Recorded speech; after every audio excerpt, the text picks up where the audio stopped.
to work with your monitor. I'm okay with just running it on my separate device here if that'll expedite things for us all. That's fine.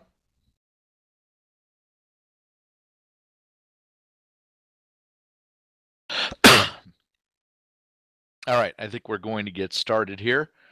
Are there any questions before we get started? The format tonight will essentially be, we'll go over the agenda here of what we're going to cover, and then I will use the agenda as my guide in covering everything. My goal tonight is to get you introduced to the mission editor and make you comfortable with building a basic mission. This is a 101 level course, so there will be a 201 level course at some point, which will introduce some more advanced things. So the goal is not to just turn you into master mission builders. No, the goal is to introduce you to the mission editor and get you the ability to create a mission. And at the end of the webinar, we'll cover over some additional items. And the expectation will be that, I guess, as your homework, if you will, or your final exam, you will prepare a mission that the squadron will get to fly. Woohoo! More missions on the calendar. User entered your channel. So feel free to chime in as needed if you have questions. This will be in real time, so I will be able to respond to your questions. I will take pauses and breaks during each segment to let you unload on questions. So there will be a Q&A period between each major bullet point on the agenda. So if you want, you can wait until the end to ask your question, or if it's burning and you need to ask it right away, feel free.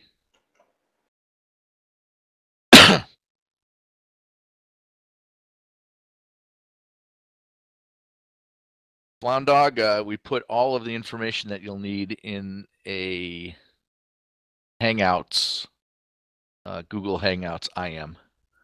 Yep, I saw that. Thanks. I'm going to basically listen and just watch the ready. You're going to do it on the ready room thing, right? Correct. You're actually going to be making the mission on there. I'm just going to watch that because I'm still watching him out here. So okay. I'm going to follow along with that and listen with the wireless headphones. So I probably will not be chiming in. Okay. But I will be listening. That's fine. All right, cool. All right. Any questions before we begin? One quick question. Mm-hmm. So with this mod that we installed to do the windowed mission editor edit, is that something that we need to uninstall prior to, say, Mission Night? Your choice. You can, the multiplayer, the GUI that we run on Mission Night is a completely separate deal. This just affects the single player GUI and the mission editor. If you like running the mission editor in a window mode because it gives you the ability to interact with your other windows, you can keep it installed. If you prefer to run the mission editor in the single player GUI full screen, then after tonight you can simply uninstall the mod. Copy. So having this mod installed will not adversely affect Mission Night because we're in a separate GUI. That is correct. Copy. This is just a little hack to a single Lua file that controls the mission editor and allows it to run in a window. So really all it is. Nothing that's going to really mess with anything in the simulator. So even if I wanted to fly single player right now, it would behave normally. It should, yep. Mm-hmm. Copy. All right, so if there's no further questions, let's get going. I'm going to start the recording.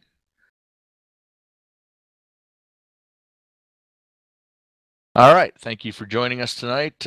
Mission Building 101. Here's the agenda.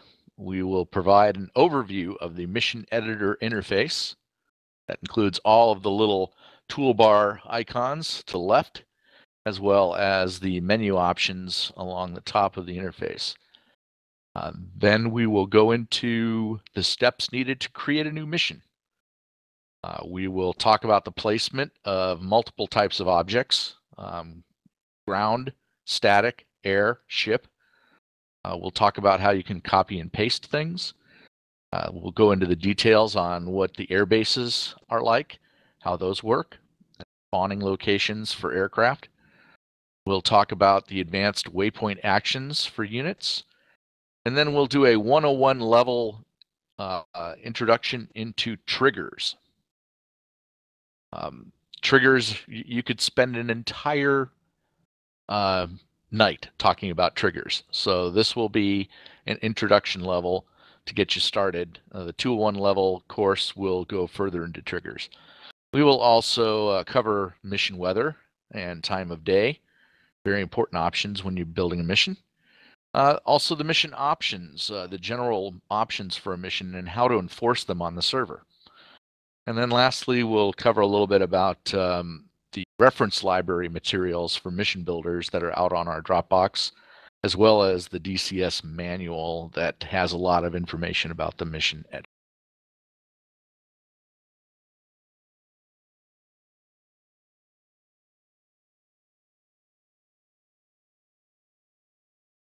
Okay, everyone should now see my mission editor screen. We'll start from the upper left, and we'll talk about each one of these tool icons and what they do. At the very top, you have the option to create a new mission. Clicking that will bring up the new mission creation wizard, if you will. The next icon down is the open file that allows you to open a mission file.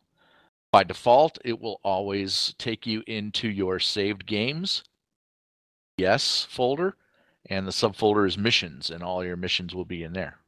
You can tell it to go elsewhere. It's like a file manager. You can browse elsewhere, but that's the default location. The third icon you will get used to using quite extensively. That is the save mission, like a little 3.5-inch disc. Get used to clicking on that a lot. So that's really your file operations. Then you can see they've also broken it up with these little tags. They're trying to organize the group the objects by their function. Next is some mission related stuff. There is the mission briefing button, which comes up with an overview of the coalitions. You can add pictures to the mission briefing. This is where you do so. This is also where you set the time and day and the date. And then there's areas to type in the briefing, the situation, the red task, the blue task. I can tell you that right now that I don't use this screen very often. I use this screen solely to set the date and the time of day. We prefer to do our briefings in the Black Knights on a separate PowerPoint presentation, because you can only view this information when you're actually inside the mission. So while you guys are clicking through the multiplayer thing and you're waiting for the thing to load, and then all of a sudden it shows up with the mission brief page, and then you click the fly button and you jump into the cockpit, that's the time when you get to look at this information. So rather than do it in the sim, we prefer to actually go in and just brief separately outside of it. But if you were building a mission for third party or for people outside, then maybe you would want to include it. The next button below that is the weather conditions button. Hey Scott, before you go controls too much further, all of your weather. do you need to start a new recording since Yak showed up? Nope, we're good. Okay. We will get into this later, but this is your weather interface. The next tab is the set rules for triggers. This is your triggers interface, and we'll cover that later. The next button underneath that is define mission goals. Mission goals are something that is very nebulous for many versions. It never really worked quite right. it's something that we basically don't use in the squadron at all for mission building. You can go in there and create some goals for your missions, but it's not necessary for a mission. Really, I think it plays more into single player than anything else. Battlefield Commanders. This is a newer button that was introduced when the Combined Arms module was released. It directly relates to the roles that you want to assign each side for some of the Combined Arms roles, like a Game Master, the JTAC, or the Observer, and whether or not a pilot can jump in and start controlling vehicles in your mission. The next button right before the big green one is your Set Mission Options button. This is a very important thing that allows you to enforce certain things in a mission, like the detail level of the terrain, whether you're running with labels on or off, things like that. We tend to have what I would call a template for the squadron where we have certain things checked off by default. If you've ever used one of our templates to start building a mission, you'll see that these have already been populated, but because I'm not building a new mission yet or haven't loaded anything, it's all empty, but we'll review the important things to cover here.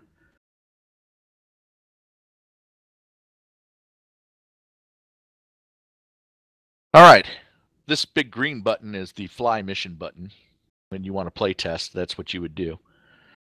The next group of buttons below that are all object related. This is where you start dropping objects into the mission. You can add or modify an airplane group. Click on that, you get a big interface of data off on the right to be able to start working with air groups. Next one is helicopters.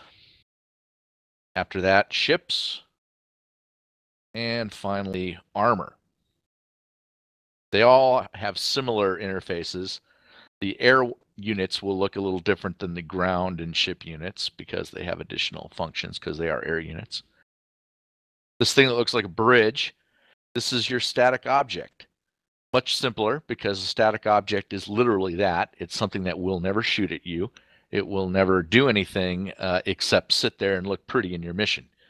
So really all you need to do is figure out what object it's going to be, from what country, whether it's dead or not, and the direction, the orientation you want it. Initial point objects. This allows you to set up IP information on the map that can be used by certain FMCs in the game. We're not going to go over this. This is what I would consider an advanced feature, so we'll just skip that. Bullseye allows you to move. I think it allows you to create the location for the bullseyes, but the bullseyes are already in the map. As you can see, there's the blue one there over Pouty and probably another one up red area somewhere. You can actually click these around, drag them around. So you really never need to add additional bullseyes. The next button below that looks very similar to the bullseye, it looks like smaller. That's the create trigger zone. That's an important function of the trigger that we talked about earlier. Trigger zones and triggers work hand in hand, so this allows you to define trigger zones that you will later call with your triggers. The next option, create and modify templates. This is a 201 level function, so we're not going to talk about that, but this allows you to build elaborate templates of units and then stamp them down later on. The next two buttons before you get to the red X, both are what I would call list buttons. The first one that looks like Olympic circles here, that's your list of trigger zones. When you click on that, it's going to come up and give you the list of trigger zones. And then the unit button, unit list, will come up and give you a list of units. Now I think it's not working because I don't have anything map. Yeah, see, now that I put a unit down, I get a list of the units that are available. You can filter this list by helicopters, planes, vehicles, ships, static. You can also filter by country or coalition, red or blue.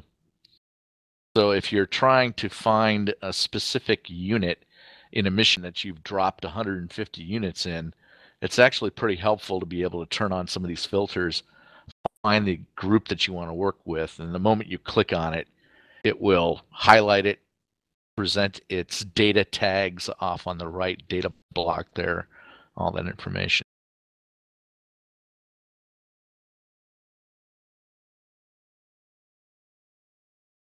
And the same thing goes for your zones. If I create a trigger zone, I can now get the list of trigger zones. Show them all or hide them all quite easily. Wanted to.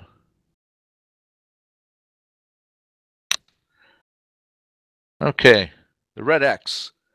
The red X allows you to remove an object group. So if you have an object on the map and you have it selected, you can click on the red X and it will delete. I hardly ever use this myself because it's a hell of a lot easier just to hit the delete key on the keyboard. Delete key is a shortcut key that works great. So you can accomplish the same thing that this does by just using the delete key. And finally, we have two remaining buttons here that have map options. One is the key. What this will do is this will allow you to add and remove the different layers that you see in the mission editor map. When you start working in the mission editor and you start adding objects and stuff, it can get pretty darn crowded really fast. It just becomes difficult to find things, work with stuff, especially when you're zoomed in like this and you're working in a much more finer detail and you're trying to like place units around buildings and stuff, and you have to constantly deal with all this extra noise that's going on in the map. Well, this allows you to turn some of that shit off. So if I were to turn it all on, this is what it would look like. I get all kinds of grids and stuff like that. I have latitude, longitude, I have MGRS grids. I have all this additional information, which if I needed it is useful, but sometimes it just gets in the way. Also, when I'm dealing with lots of terrain like this here, I've got these ISO lines, which those of you that are used to reading topographical maps will recognize. Well, sometimes those ISO lines really bother me because they're the exact same color as the roads in the map. So sometimes I can't tell what's an ISO line and what's a frickin' road. Okay, well, here's a road because it's following the river. But look at this damn ISO line that's right next to it. I'm like, for crying out loud, it's just... When I'm zoomed out, sometimes it's a pain in the butt. Now, when I zoom in, I can tell, oh yeah, that's a road and that's an ISO line. But sometimes it's just easier to click there and say, you know what, get rid of those damn ISO lines and clear them out. So now it's gone. It doesn't affect me. I don't like the geographic grid, so I will kill that. The MGRS grid, I will toggle on and off as I need it. Some folks say, you know what, I don't even want to see the towns. Those are bothering me too. They don't want to see all this, so they turn that off, and look what happens. Boom, there go the towns. Some people say the forests are bothering them. They don't want to see the forests, so they get rid of the forests too. Well, I think the forests are important because it tells you where the tree lines are going to be in the mission. And sometimes if you're trying to hide units on the tree lines, you need to know that. But let's say you wanted to get rid of the buildings. That you get rid of the airfields. You can pretty much sanitize the entire map if you wanted to. So that's what this sounds back. Really turn off electrical power transmission. Know that unless I'm going up against power transformers or something. All right, so that's that.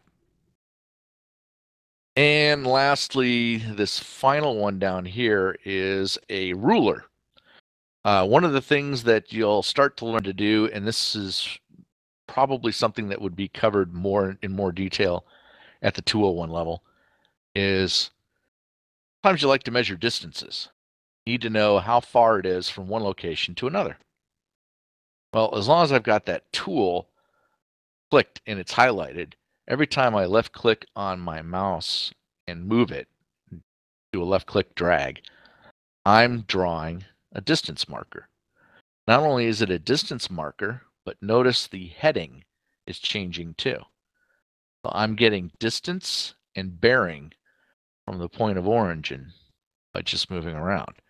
This comes in pretty handy when you're trying to figure out how far one object is from another, especially when you're zoomed in. If you're like zoomed in really close here and you want to find out the distance between these two buildings. So, it's 180 meters between the two buildings.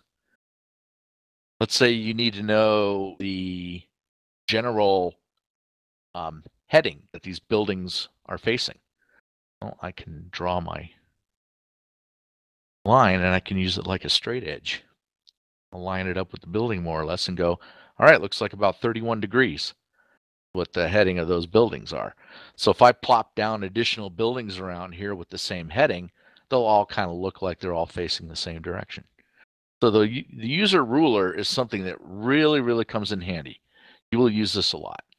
And in fact, I'll give you a little 201 level tidbit here right now. You don't even have to go over here and click that thing. You can make a measurement anytime you want to by simply pressing your middle mouse button. The moment you do that, same thing happens. Just pressing down on my middle mouse button. Every time I do it and hold it, drag, I'm getting a measurement. So I've actually never had to actually go over and press that button. Just used to using my middle mouse.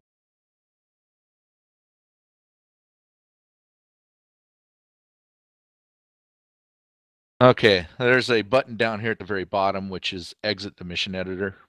I've never actually used it myself. We'll go over a couple things along the top and then we'll pause for any questions. The first drop-down menu is the file menu. This allows you to do some of the same things that you saw the buttons for over here. Start a new mission, open an existing mission, save as, or exit the mission editor altogether. The edit allows you to do the same thing that these buttons did over here, adding different types of groups. Flight thing allows you to fly the mission, the same thing as the green fly mission button. Prepare mission is something that's used for single player, I believe. I've never actually gone in and used that feature. And I don't even know if record AVI works. And replay, I don't know if that works either. I don't use those two functions. Campaign builder, we don't use that either. Campaign builder is designed for people that want to build single player missions that are strung together with a storyline. Customize your mission options and your map options. Tie in with the map options and then the mission options button over here. Mission generator will actually allow you to automatically generate a mission. This is the equivalent to the quick mission generator that's on the menu of the single player GUI. Again, not really interested in using that. Finally, this area here, this is the only place you can go to get to the encyclopedia. There's no quick button off to the left for that. The encyclopedia is something that is pretty handy, especially if you are not familiar with all of the NATO and Warsaw Pact units that exist in the game.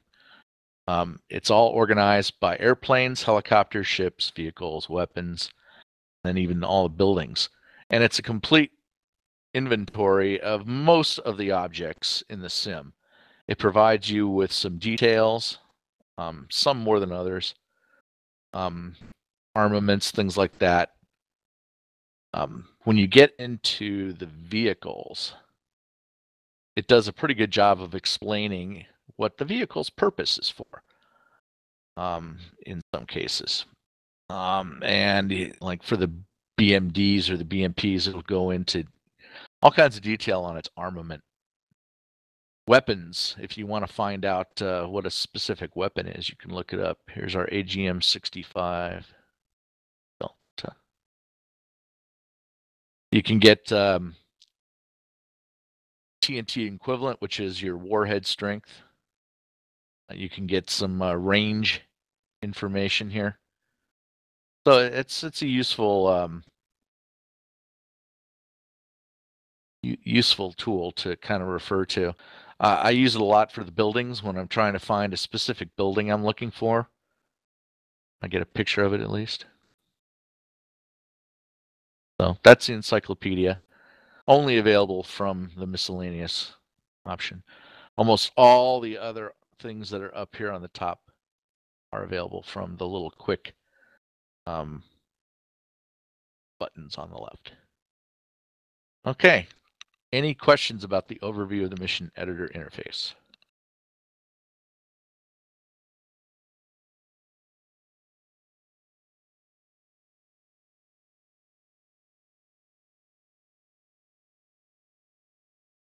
So if I'm using the ruler, Renderman wants to know if I can lock it into like 90 degree or 180, something like that. Is that your question? Unfortunately, no. The only way you can do that is to just continue to move it until you see the degree change to 180. Once you see it at 180, you pretty much got it straight.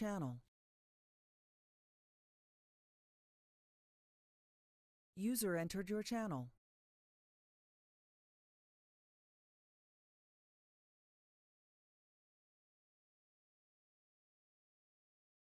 Okay. Any other questions? All right, then we will move into creating a new mission. As I showed you up here, when you hit the create new mission, it will come up with, it's just telling me because I've been messing around here, do I want to save it? Yes, I want to create a new mission. This is your interface for building a new mission. The importance of this page cannot be understated because this is the only time that you will ever get a chance to select your countries that will be involved in the two coalitions. Red coalition, the bad guys. The blue coalition, the good guys. There is no other way to change this. And once you've set this up in a mission, believe it or not, you can't go back and change it. Sucks. The only way you can get to this is when you first create a new mission. So if you screw up and you build a mission and you spend 25 hours working on this thing, only to realize that you forgot to include the Russians as the bad guys, then you can't go in and add them after the fact without starting your whole mission over again. So it's very important that you think about this and when you're creating a new mission, and decide, who's going to be the good guys, who's going to be the bad guys. This comes into play when you're, let's say, you're building like an Afghanistan mission. So you're saying to yourself, well, who's going to be the bad guys in Afghanistan? More importantly, whose units do I want to have available to me as the bad guys? Russia should always be the bad guy because Russian equipment is the most prevalent throughout the mission builder. They have the most units available for you to play with. You really start to restrict yourself if you say to yourself, well, you know what? I'm just going to make South Ossetia and Abkhazia my bad guys, and that's it. You will be very disheartened to learn that you have a choice of maybe 3 vehicles and 5 aircraft, and that's it. So you want to give yourself as much options here as possible. So if you know you're building a fictitious area, or maybe something that's not Russia versus US, but maybe it's US versus ISIS or something like that, you want to give yourself plenty of bad guy units to choose from here, so you put in as many of the bad guys as you want to. Fortunately, when you start a new mission, it kind of lays it out for you already in a pretty good setup. You can see the insurgent guys are already bad guys, but sometimes they don't show up there. Sometimes the insurgent guys are sitting down in the neutral area. Well, that's not going to help you. You want them to be bad, so you want to move them up there. And you can see over in your blue force, you have mostly the friendlies. Ukraine is considered an ally now. There was a point in time when Ukraine used to show up as the bad guy. Well, if you want them to be the bad guy, move them over. Want them to be the good guy force, then stay here. There's a little rule of thumb that I like to use here that helps a lot. If I want access to Soviet hardware, but I want it on the good guy side, the blue side, I will make sure I have Ukraine sitting in the blue area. If I make the decision to put Ukraine in the bad guy area along with Russia, I just pretty much took away all of the Russian hardware that I could gain access to. Georgia has a very small subset of that, but nowhere near as much as Ukraine or Russia. So I almost always keep Ukraine as the good guys, because if I need access to some Soviet hardware, P-80s, or I want some Russian airplanes or something, chances are Ukraine or Georgia will have those for me. The other countries that you see here are very select. They have very few aircraft, and some don't even have any armor units at all. They're just there more or less as fillers. So you want to make sure that the big guy, the big guns, the U.S. is on one side and Russia's on the other, and then you kind of fill it in with whoever else. If you're getting detailed and you're building a very specific type of mission that requires, like Turkey, to be the bad guy, then you want to make sure you move them over on the appropriate buttons. All right, so when I click OK, I have now set up my coalitions, my red guys and my blue guys. So the first thing I want to do with my blank map is probably set up some static objects. I want to start building up the world. The world looks pretty cool already. Tons of detail. All the cities are populated with buildings and roads and everything. But maybe I want to add some more shit, you know? Maybe I got this big, huge area right here that's just empty. There's nothing there, and I want some stuff in there. Well, I'll go to my static object, and I'll choose the country. I gotta remember, is it going to be a good guy or a bad guy? Well, this is going to be bad guy, so I choose Russia. And now the category. I've got all these categories to choose from ground vehicles to helicopters. Heliports is really just a FARP. Planes, ships, structures are your buildings. Warehouses are now a unique resupply structure. That's why they're separated from the rest of the buildings. Cargoes are also things that can be picked up and dropped off by helicopters. So those are new categories now.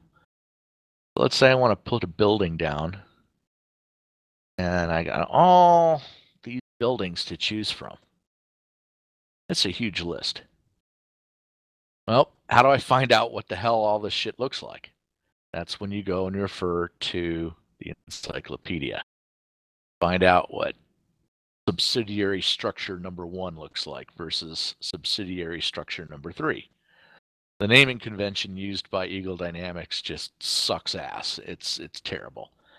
But once you get experience with the mission editor, you remember certain things, like you remember that the supermarket looks like a power station, at least it does to me.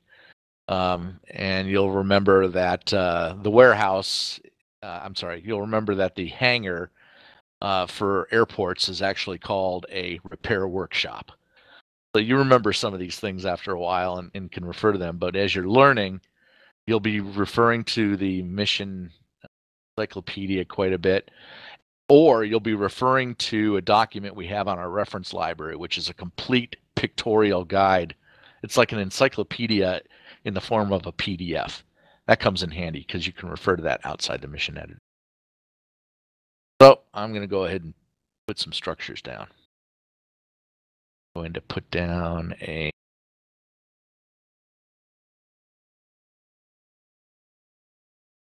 another garage. And I'm going to put down a hangar.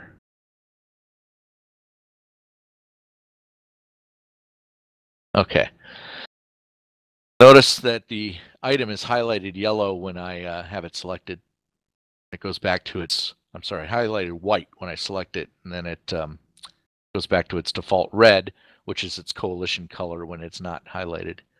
One of the kind of sticky things that you'll learn is it's very easy to mess things up in here because you accidentally have something highlighted and you didn't want to mess it up because you had it highlighted. This comes in true when you're dealing with air units and ground units.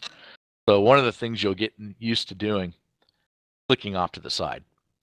You'll get used to clicking away from something so that you unselect everything. And you know you've unselected everything because there's nothing that appears on the right. Mission editor data block that you normally see is gone. Now once I click on something, there it is. It shows up. But don't click on it. Cleared it out. So I know I'm not affecting any units when I'm doing stuff.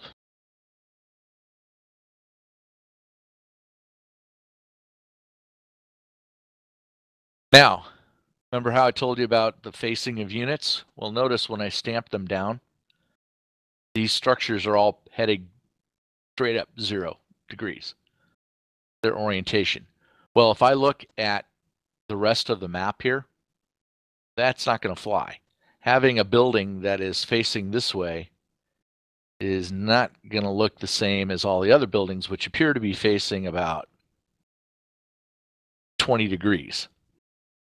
So if I want to blend my buildings in with the rest of the stuff that's here, I should either set it to 20 degrees or maybe line up on the opposite here, other buildings, which is 112 degrees.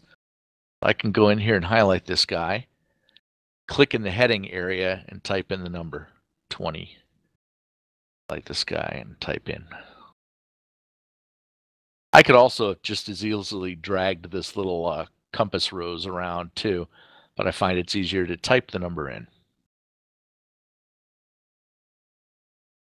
Go back, and I can choose another object. And notice it remembered the last heading. That's kind of nice. So if I'm stamping additional units down, static structures and stuff, it will remember the previous heading that I had dialed in. Now what's this dead button for? That's like a light switch. It's a toggle between alive and dead. So if you want the destructed version of this object to show up, you would make it dead. If you want the alive version of the object, you would leave it alone. That has nothing to do with the fact as whether or not it's going to shoot at you. It doesn't have anything to do with that. So if I go in and I put down ground vehicle, Russian, and it's a BTR-80, and I stick it right there, I just laid down a static object. All it is no different than this building. It looks like a BTR-80. It blows up like a BTR-80, but it won't shoot at you. That's the big difference between static objects and ground units, is they won't shoot at you. They're dumb. They have no AI. They just sit there. So when you're building a mission, sometimes you want to decorate an area with some units, but you don't want those units going off and shooting at everybody. That's a perfect time to use a static unit. You can do the same thing with aircraft too. You can make static aircraft. Oops, wrong one. I can go in and say I want an airplane and I want it to be a IL-76 mainstay. Well, I just dropped a full-blown airplane right there on the ground there. It's static. It's going to sit there like any other object. It's not going to fly. It's not going to do anything. It's going to look cool. I can even give it a different paint scheme if I want to. Some of the objects support multiple paint schemes. I were to turn on the dead button, it would be a blown up carcass of the airplane. Now you'll see this hidden button show up a lot wherever we are. When you turn that on, it makes the object disappear. It has nothing to do with the object in the mission. It's not going to make the object invisible in the mission. It's not going to make the object disappear in the mission. The object is still going to be there. You're still going to be able to see it. If you find it in the only difference is it will be hidden from view in the map view. So if you went to the F10 view, you wouldn't be able to see it. I think the hidden button was really put there because Ed wanted a way for people to hide units so that if somebody loaded the mission in the mission editor, it wouldn't give away everything.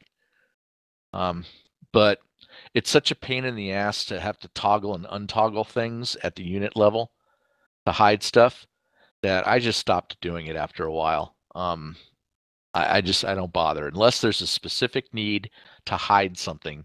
Like maybe it's a surprise and you don't want anybody to see it until it springs. I just don't think it's worth your time to sit there and have to click through every single red unit to hide it.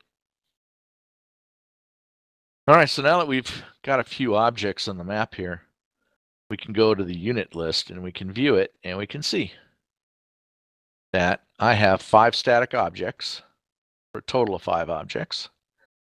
And they're all from the Russian country. And if I were to filter by red, there they are. If I filtered by blue, they're gone. And by highlighting them down here, I immediately jump to them in the map view, as you can see.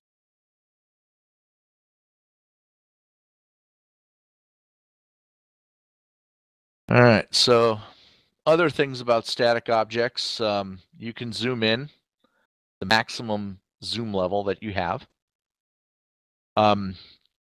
This is really a 201 level type placement thing, but if you want to get specific and you want to place an object at a certain spot, you can actually go into the mission itself, fly it, locate the MGRS coordinates of the exact location that you want to drop that unit in, and then come into the mission editor and plop it down or drag it and move it to the exact MGRS coordinates, which you see there at the bottom of the...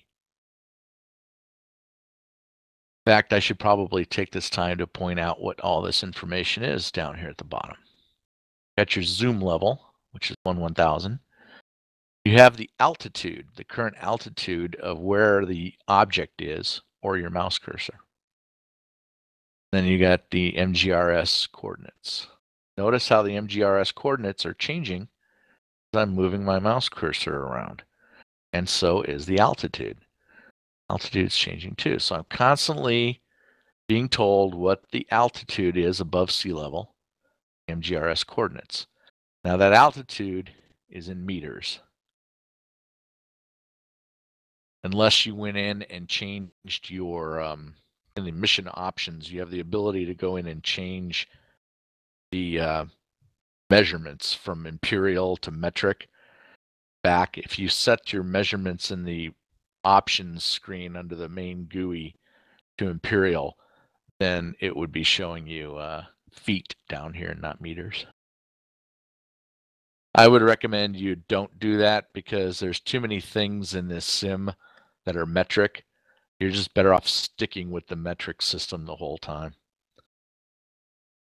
Now notice if I go over to some terrain here, look what happens to that altitude. Now that just starts ramping up. 2,000, 3,000, close to 2,600 meters. Yeah, so as I get into the mountains and the peaks, getting up there, I can see the difference the altitude makes. Now, another thing that you can do is you can use that little altitude readout to find out how level a surface is. Notice how I move my cursor around, the altitude doesn't change more than maybe a meter or two within a given distance of about 500 meters. That's pretty flat terrain. That's pretty much flat. So that tells me that this is a nice flat level area. Good place to put a lot of objects and stuff. Not so much up here. If I go up here and I'm moving my cursor around, it's changing by 10, 20, 30 meters every little bit I move the cursor. That tells me this is a peak or basically not a flat area. So I don't want to be putting any units up here of any kind because they're going to be sliding down the side of the hill, or they're going to be at such a weird angle that they're going to be useless.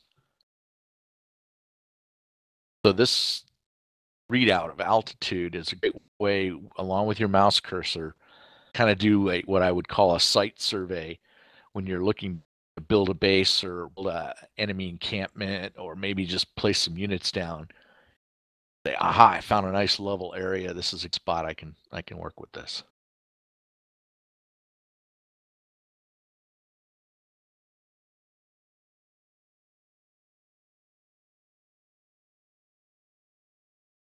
Now, in the static objects, you'll notice there's a hell of a lot more objects in here than what the encyclopedia listed. Air Force One? Huh? No Air Force One over here showing up under airplanes.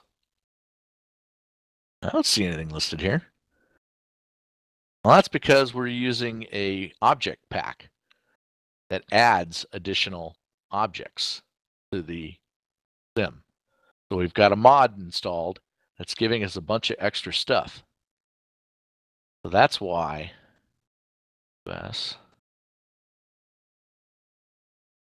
structures. That's why I see Air Force One, aircraft jacks, barbed wire, boarding ladders, 5 Galaxy. There's a whole list of objects in here that aren't part of the original install, but they show up as static objects. All right, now here's where it gets really confusing. If you were to choose Air Force One, say you want that to be Air Force One, you would pull your hair out when you launch the mission editor, launch the mission, and realize that it's not there. That's because the way this mod works is the Air Force One object and all those other extra objects can only be placed on the map if you use ground unit. So if I go in here and say fortification, there's Air Force One. He's actually an official ground unit, and I place him there. Now he's going to show up in the mission like I want him to. He has no AI. He looks like a static unit, but now he'll appear in the mission. So sorry for the confusion. If you try to place some of these mod objects as a static object, they're not going to show up for you. You have to remember to place them as a vehicle group fortification.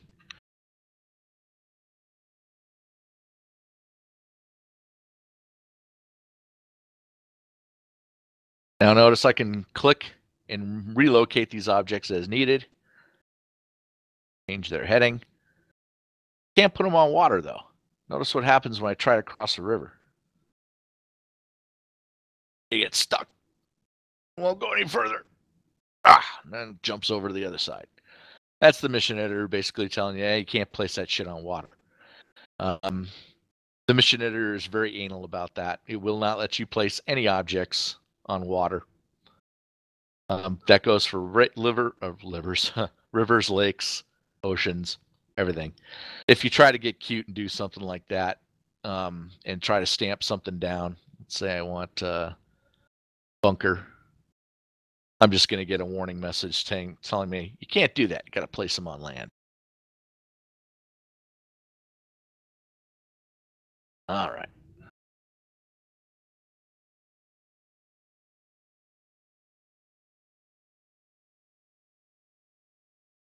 Okay, any questions about the placement of static objects?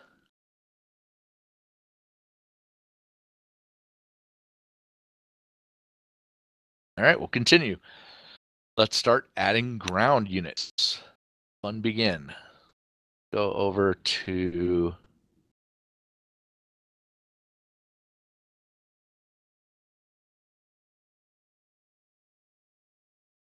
Oh, you're probably wondering, how is he moving around the map like this? Probably explain that. I'm using the right mouse button. So as long as I use the right mouse button, right click and drag, in other words, I'm holding the mouse button down while I'm doing this, I'm able to scroll around map by dragging with the right mouse button. Now I can zoom in and out of the map by using the mouse wheel. Very easy interface, very easy to get used to.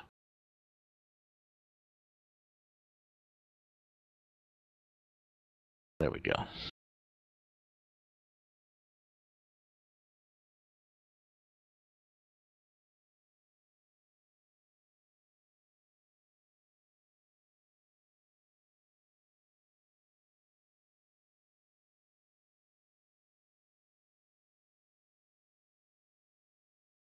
Now to place a ground unit, you click on the tank object button. You'll see the vehicle group data card comes up. You click anywhere on the map and boom, it pops a vehicle group. What's the difference between a static object and a vehicle group? Well, the static object, like I said, is static. It's not going to shoot at you. It's just going to stay there. It's not going to move. It's just going to look pretty. A vehicle group will have AI. It'll be active. It will shoot at you. It can move if you want to, or it can stand still. And it will be searching for targets, attempt to engage you if it's a hostile. It can do so. Others that aren't hostile will just sit there until they get blown up. They don't have any offensive weapons. But the other big thing is vehicle groups are just that. They're groups. You can actually continue to add additional units to them. That's what this one of one is. So you can turn vehicle groups into just that, entire convoys or groups of vehicles. It makes it easier to manage.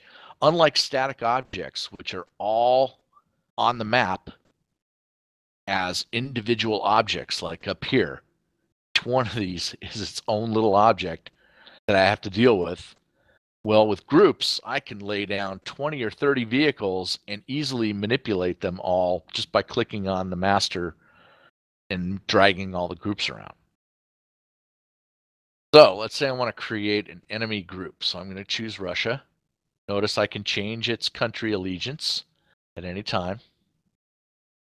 And I have a choice of category. I can go with air defense systems, armor, artillery. There's that fortification thing for the mods. And some of the units that shoot, like watchtowers, bunkers, infantry, and all the unarmed, like the supply trucks and things like that. So let's say I want to make an armor column. Well, I can start with fighting vehicles, BMP-2s. I can give it a skill.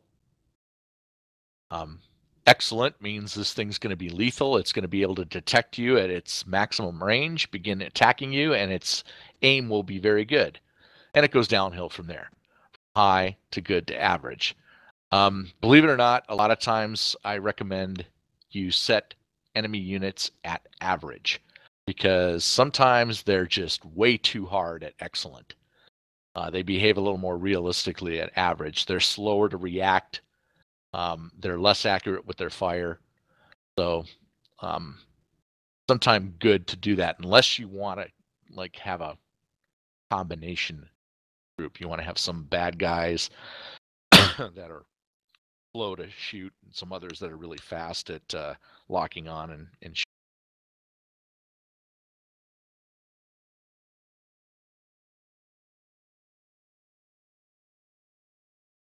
So I'm going to just set this guy to average. Notice the names that are being given here. This is just starting with Unit 1. And it'll increase Unit 2, 3, 4, 5, 6 as I keep stamping things down. Notice if I go over here, the names of the objects were static object, blah, blah, blah, number 1, 2, 3, 4. You can change those names if you want. You can give them names that are relevant to you. The only purpose of naming them is the fact that when you go to unit list, it will be easier for you to find the stuff that's important. It has no bearing on the scoring in the game. It has it doesn't show up for the mission, the pilot, like he just killed so-and-so.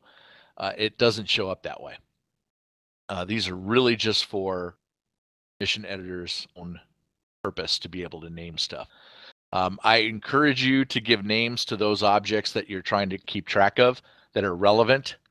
Otherwise, if you're just dropping shit down for to make it look good, like maybe you're building out an airbase and you want the airbase to look populated with ground vehicles and carts and things like that, then yeah, you don't give a shit about what the names are.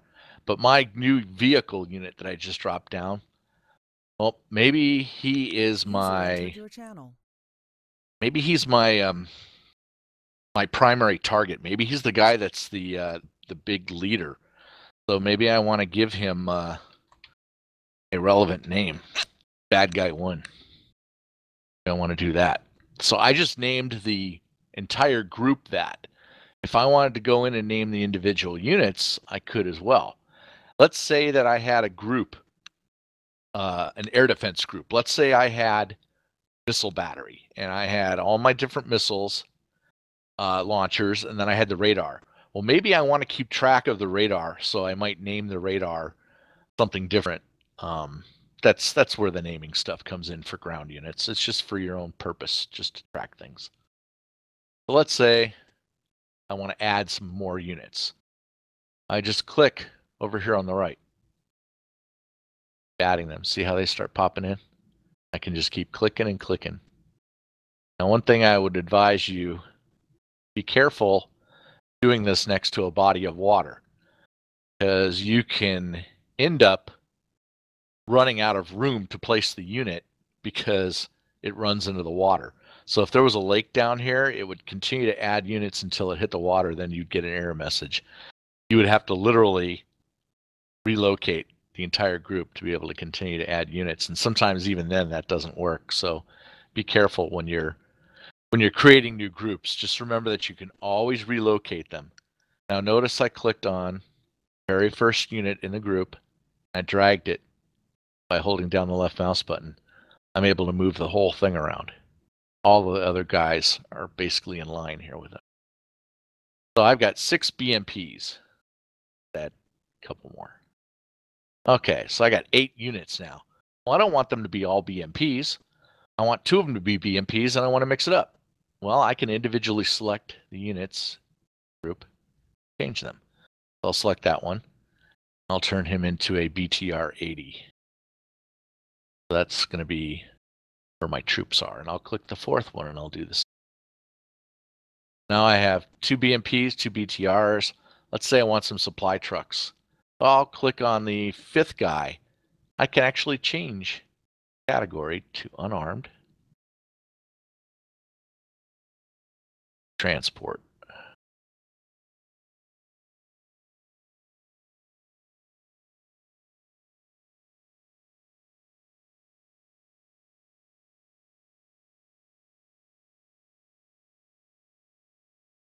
And let's say the last 2 groups, I want some air defenses. So I'll put air defenses, and I'll turn him into a ZU-23 on a Ural.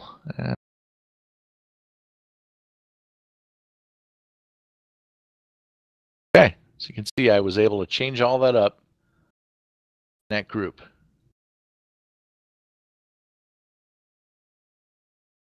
Now let's say I wanted to make this group a formation. I wanted to kind of fan them out. Guy. This. So all I'm doing is clicking on the individual unit with the left mouse button and dragging it. And I'm able to reposition the units any way I want to. Now when I click on the lead guy again, it maintains that position.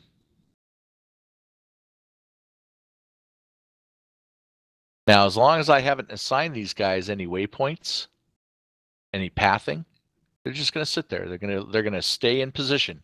They are active. They're AI.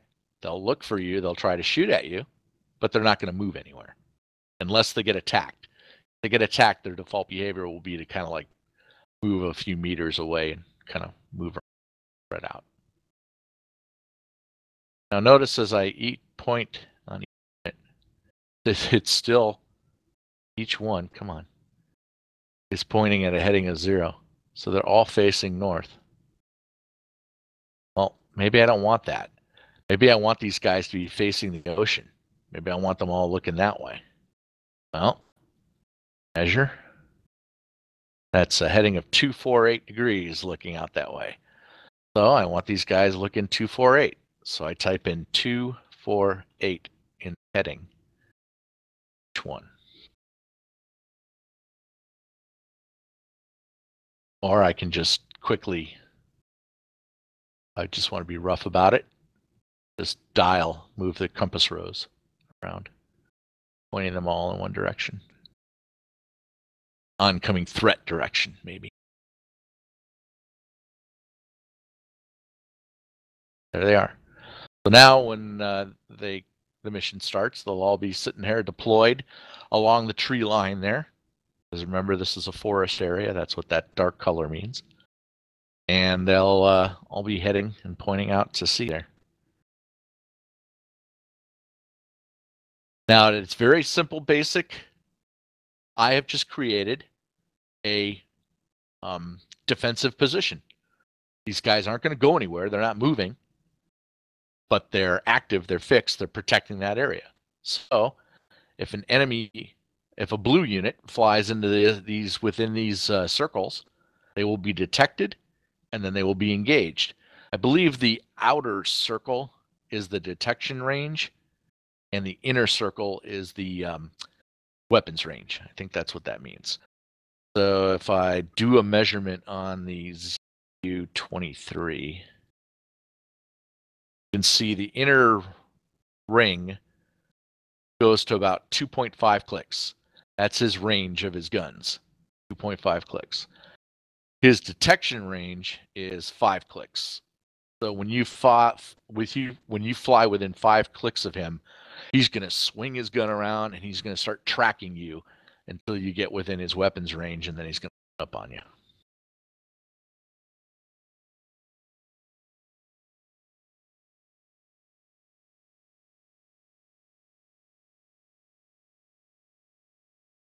Any questions so far about statically? Let me stay away from that word static. About placing ground units defensively before we start getting into the pathing.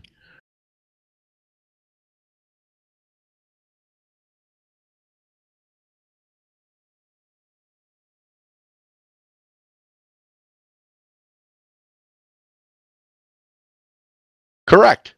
Very, very good. Yes.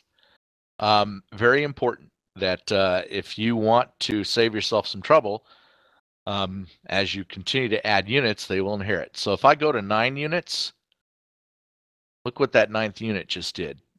He inherited the heading, and he also inherited the last unit type, which is air defense. Good point, Renderman. Correct. Yep. All right, so now let's get some fun going here. Let's say we want to turn this defensive position into a convoy. Well, all we got to do is add waypoints, and that's what this data block down here is. It all deals with pathing. So the moment I hit the add button here and click somewhere, anywhere, it's going to drop a waypoint. And I can continue to add additional waypoints, much as I want to. Now, right now, they're just kind of are where I dropped them. Now, got to remember to go back to edit. This happens to me all the time. Remember how I said always make sure you unselect units. Right click somewhere on the map multiple times to unselect, because you may go, oops, oh geez, I just added another waypoint and I didn't want that. And I got to go back to delete that.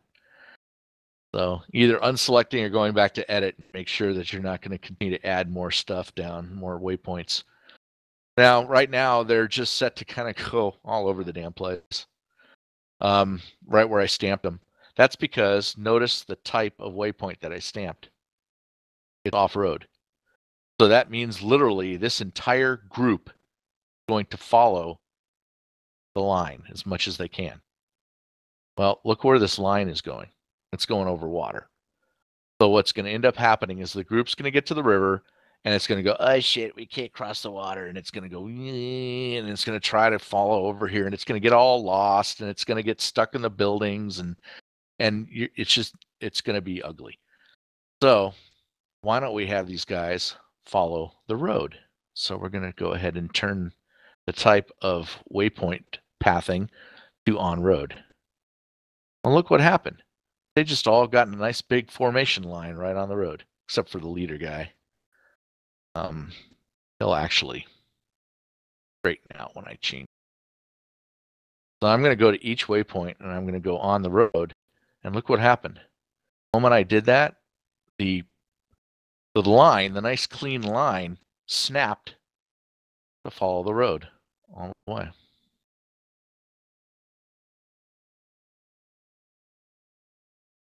I'll have them run into Sabazdo. There we go.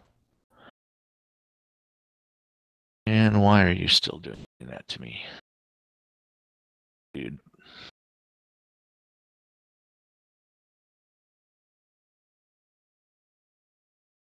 Wanna track over, does he?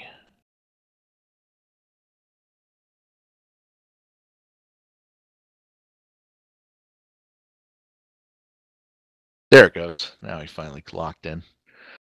Okay. So as you can see, as I move them around by clicking and dragging them, they're following the road. Okay, so I've just created a path for them to follow on the road all the way into Bosdo. Now they should actually follow the road and get there in one piece, as long as I remember to set their speed. This is the single most important thing that you can do when you've got units on the move, is set a appropriate speed for them. Unfortunately, what you would consider realistic and what DCS is able to deliver are two different things when it comes to this. If you truly go, wow, this isn't kilometers an hour. Well, shit, I want these guys to do 100 kilometers an hour because, I mean, geez, that's like, what, 65 miles an hour? Yeah, they should be able to do that. No. All that's going to end up happening is all these units are going to spread out apart because they each can only go so fast. They're different unit types. Tracked vehicles go very slow. Wheeled units can go faster. And they'll spread out and they'll start breaking the AI logic to follow the path, and they'll get stuck. They'll just start going dumb and run off the road and get stuck in a village or something like that. It is what it is with DCS. So what you need to do is you need to be realistic about your speeds. I would recommend you don't have anything go faster than 50 kilometers an hour. That would be the highest speed I would go. And in fact, if you're dealing with any tracked vehicles, I wouldn't go any faster than 40 kilometers an hour. This so happens one of the slowest units in the game is the ZSU-23, the Shilka. That thing can barely go 40 kilometers an hour. That's as fast as that unit can go. So if you stick that unit at the front of a bunch of other units and tell that whole group to go 50, they won't go 50, but they'll all end up rear-ending the Shilka because they're trying to go faster than he can go. So you end up with all these pathing issues. So you can save yourselves a lot of headaches by keeping your speeds very slow and just go like a turtle. Slow wins the race.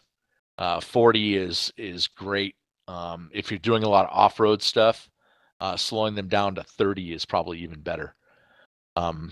They still get there. They still move relatively realistically. It just takes them a little longer, but you're not going to have all the pathing issues. The start time that you see here, this is directly in correlation with the mission start time, which is currently set to 12 noon. So as I cycle through the waypoints, which I can do with these arrows, you'll see the ETA changes. That tells you the ETA, estimated time of arrival, of this group to that waypoint based on the speed that has been set. Now look at that. Holy crap. 1200 to 1318. You're telling me it's going to take them an hour and 18 minutes to make it up there?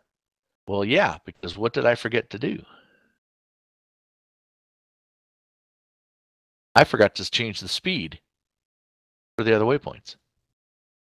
See? First waypoint says 40, but the rest of them all say 20.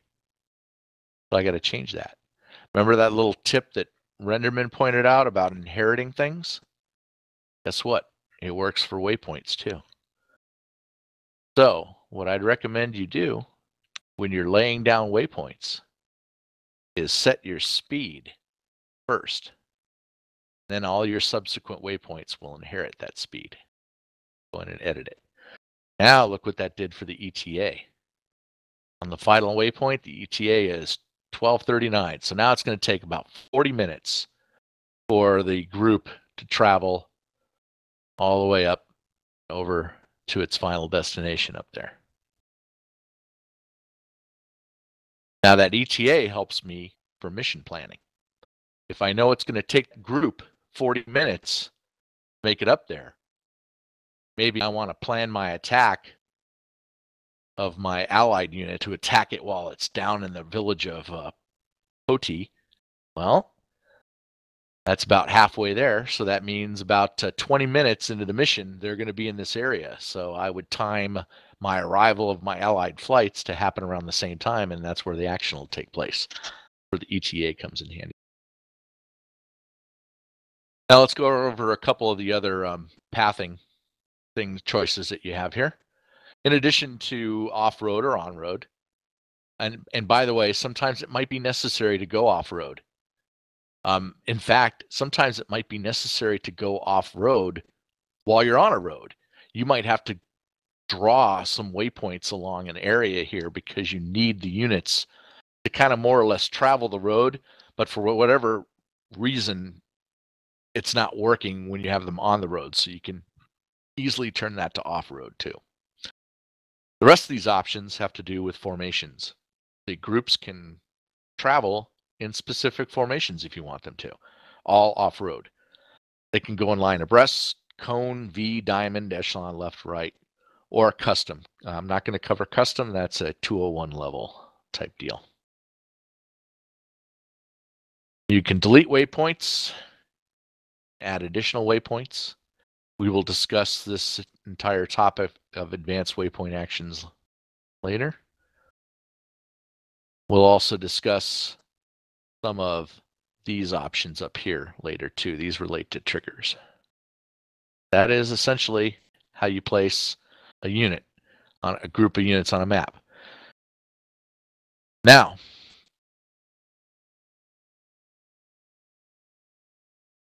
I just created a hostile convoy. Pretty easy to do. Let's say I wanted to create another hostile convoy. Maybe I want to create 2 or 3 of them. Well, rather than reinventing the wheel and going in there and having to do all that shit over again, why don't I just highlight the entire group in the lead element and then use the keyboard commands for copy and paste. Control-C is your keyboard command for copy.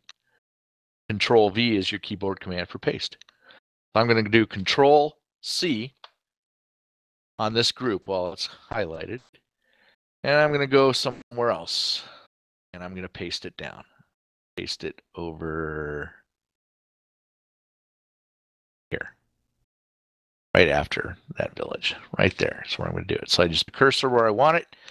And I do a Control-V.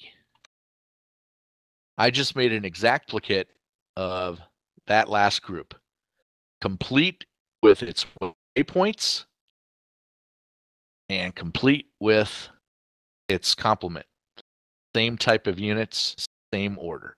The only difference is when I stamped it down,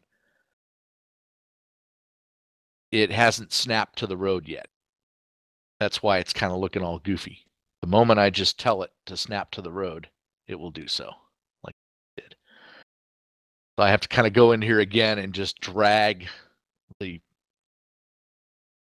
waypoints, and you can see it's already snapping to the road and going in different directions.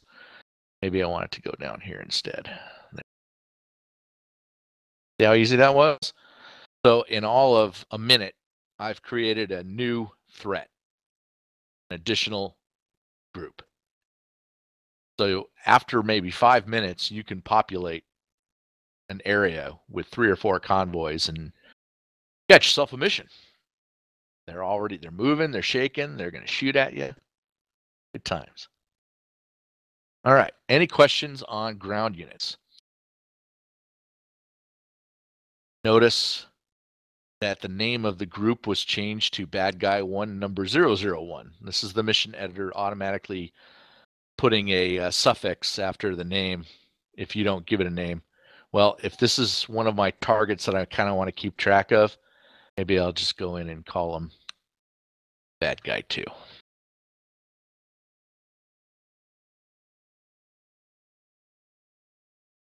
All right, if there's no questions about ground units, let's get into air units. You have 2 types of air units. You have jets and you have helicopters. Click on the jets, or it can also be turboprops or piston too, I suppose. And I'm going to go ahead and place him. Hey, Scott, can I ask one quick question? Certainly. So I was messing around while you were briefing us here, and I placed some ground units, and I gave them waypoints that went out of a town and then back into the town, kind of where they started. When I tested it, they went straight to the last waypoint, skip the others. Is there a way to make them force to follow the waypoints, or is that something you'll cover later? Not quite sure I understand. If you laid out multiple waypoints, you're saying they're not following those? No, they basically just went straight to the last off-road waypoint. So it was kind of close to where the other one started. I made them go in a circle. Okay. Since you're recording this, you can cover it later if you want. I was just wondering if it was a quick answer.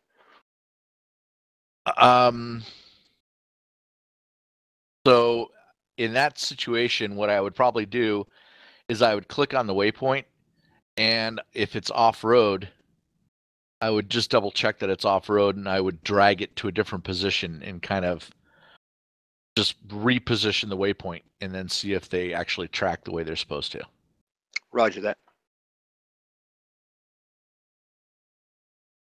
All right, so we got our air units here. Works on the same principle as the ground units. You can select your country. You can select the type, skill level. But then there's some additional information that didn't appear on the ground units. So we'll go over that. Most importantly, if you want your AI aircraft to be worth anything, you need to assign them a task. If you do not assign them a task, they will go dumb. They will not do anything except fly around, occupy space. Task tells the AI what it should be doing. So if the task is close air support, the AI knows it should be looking for ground targets to attack. If the task is combat air patrol, it knows it should be looking for fighters. If it's a fighter sweep, it knows it should be going out there looking for enemy air targets. If it's a ground attack, it knows it should be going out there looking for specific ground units to attack. So on and so forth. Reconnaissance. Suppression of enemy air defenses. If you have a group of fighters that you want to perform the seed role, well, you better make them seed, because if you make them CAS, they're going to go and like pick on some truck instead of the Shilka or the radar that they should be picking on. So the tasking is very important. This is the single thing that seems to get a lot of people off track, is they don't give it the right task, and then subsequently the AI has struggles with that. So Task is very important for AI. Task is not important for human-controlled aircraft. Because the humans are doing the job, there's no AI involved. So for that, you could call it anything you want. Let's go ahead and talk about AI first, and then we'll talk about human. So let's say I've got some close air support here. I want the AI to go after one of these convoys. So he's going to go ahead and be an F-16C. And I'm going to give him a wingman. So I'm going to go ahead and click that and make that 2. I'm going to change their skill to excellent because they are, after all, the United States Air Force, finest Air Force in the world. So they're excellent. Now notice, pilots have names down here. Pilot number 1, pilot number 2. They also have a BORT number, a frequency, and they even got call signs. Lots of additional information that wasn't there for ground. This all comes into play over the radio and in the form of labels. You got to be careful on how you populate this stuff because that's what you're going to hear over the radio, and that's what you're going to see in the labels. So, for example, giving them Einfield 1, 2, and 1, 1, well, the tower is going to go Enfield 1, 1, clear for takeoff. Enfield 1, 1, blah, blah, blah, blah, blah. When they're in the air, the guys are going to call themselves out as Enfield 1, 1, and 1, 2. So NATO aircraft are going to be identified by this very limited selection of call signs. I really, really wish you could change this, but it is what it is. Wait until I get into the Russian fighters. It really gets. Now, when you look at the plane, its label is going to say Enfield. It's going to have the number after it. That's how it's going to appear. Looking at it in the game. So pilot number 1 and pilot number 2 isn't really going to make much sense. So if I want this guy to be my CAS guy, I might call NATO. That's helps me identify that group. But now I need to identify the individual pilots. So I can keep them the same name, or maybe I want to call it something different. Maybe I want to call this dude NATO 1. And I want to call this dude NATO 2. What did I just do? I think I just added a guy.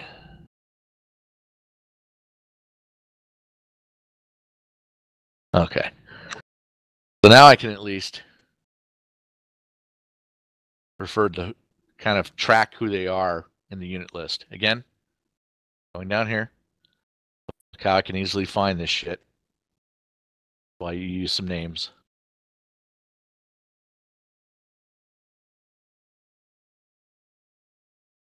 Okay. The BORT number is the number that's going to appear on the side of the fuselage. We have some pilot skins, the Euro Hog skins, the custom skins for you guys that use the BORT numbers. So those numbers will change. So if you want to give them unique numbers because that's how you want to identify the aircraft, well, that's what you would put there. If you're using the Euro Hog skins for your pilots, you can assign the actual own ID BORT number from the checklist if you want. COM, I recommend you keep that checked. We were having issues with prior versions crashing the sim when that was unchecked. I don't know what the current status is of DCS World with relation to that, but what that used to do was when you unchecked it, it would go radio blackout. It wouldn't talk at all on the comms. When it's checked, it will talk, and this is the frequency it will talk on.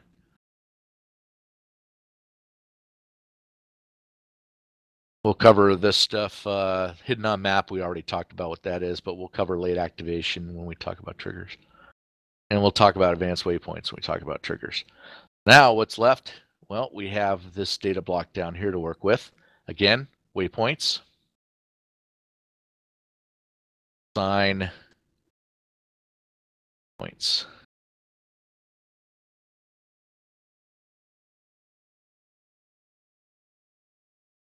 Go to edit. Back here.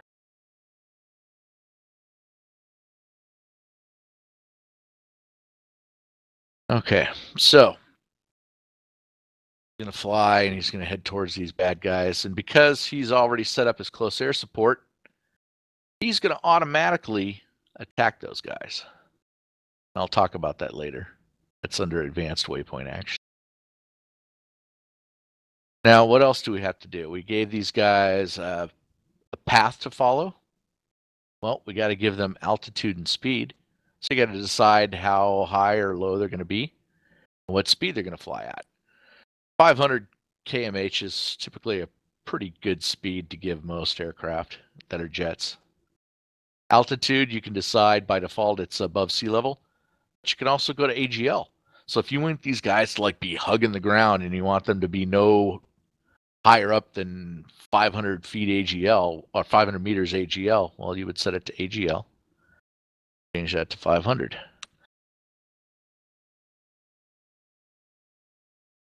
Now remember, you have to do that for each waypoint because you didn't change the information for the before laying down waypoints.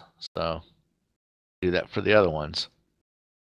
Otherwise, what's going to happen here right now is he's going to start the mission off at 500 AGL, and he's immediately going to zoom climb up to 2,000 meters above sea level, which you don't want him to do.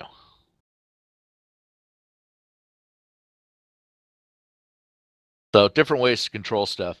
As a rule of thumb, I kind of use the AGL for helicopters because I like them to fly in low, and I will just use MSL for fighters and things like that. So once you've got their altitude and their speed that you want them to fly in, and notice you've got ETAs here too. Tells you, again, you're trying to coordinate the arrival of assets in a certain area. You want to make sure the ETAs are all within one another. Last thing we need to do is we got to give this guy something to shoot at, or something to shoot with. That's what these additional little tabs are over here. There is one right here called payload. Hit that, you're going to get the loadout editor.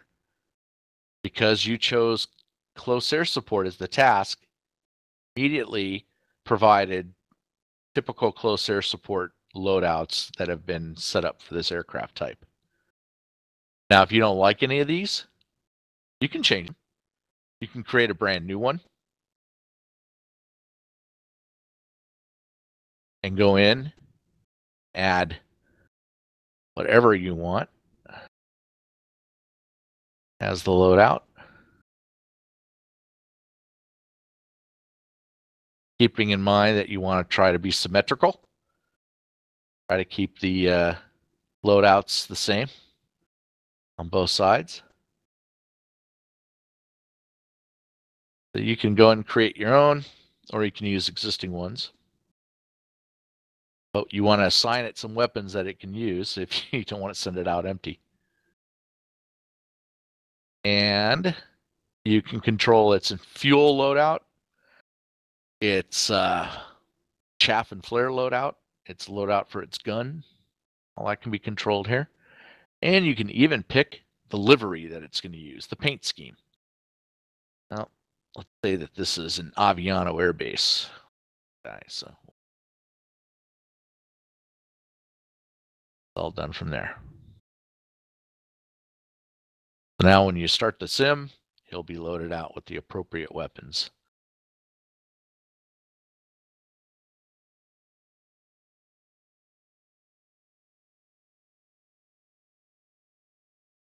Any questions about adding air units?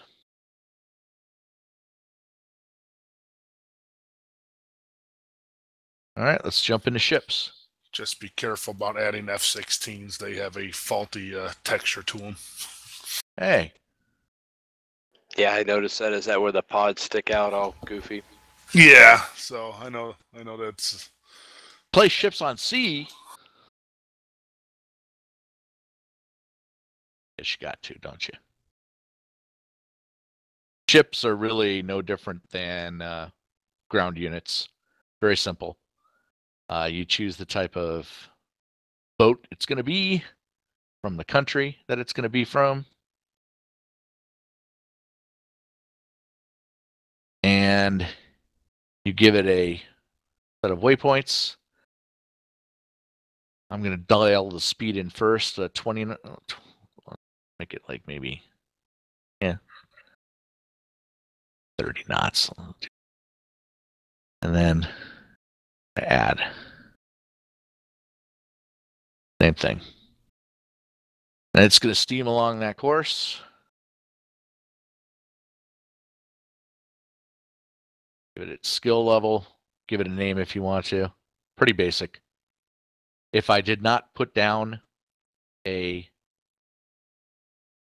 waypoint, it would just be like a ship in port. So let's say I want to have a ship just sitting here right off the dock. Boink. And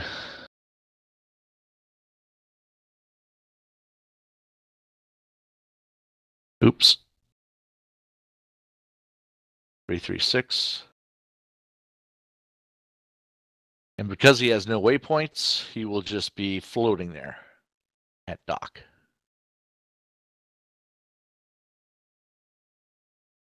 But he will have his air defenses energized. He will be able to engage you with his air defenses. Again, the range rings showing you that. Some of the range rings for the ship also have to do with surface missiles too. So it kind of defeats the purpose of the range ring. You don't care about its surface weapons. All right, so ships are real easy. Much to them. All right, we showed you the copy and paste already. Pretty easy. It works for ships.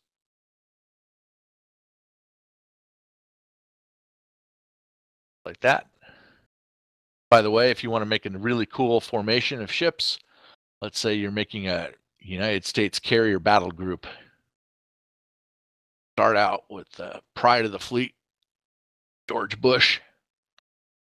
Then you can add its appropriate escort ships, and you can put them in their picket formations.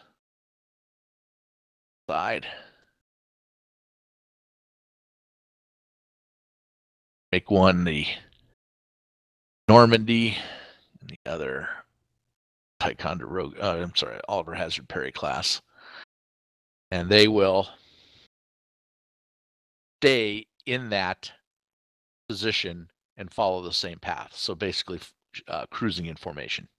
What they will do by leaving them like that.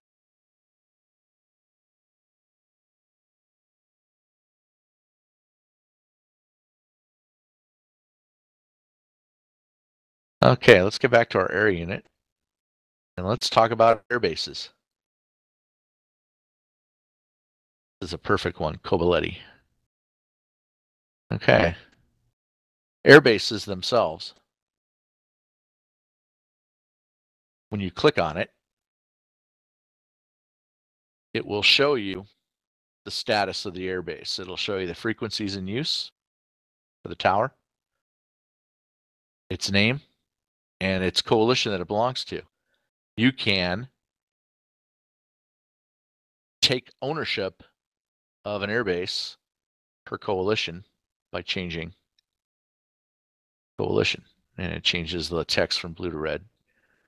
This is very important. If you forget to do this and you spawn aircraft here, there will not be any services available for them. No refueling, no rearming, nothing. So very important that you remember to change the coalition for at least the airbase that you're spawning from. You can leave all the other ones neutral if you want to, unless you know you're going to go after an enemy airbase, in which case maybe you want to go over there and turn that one to red.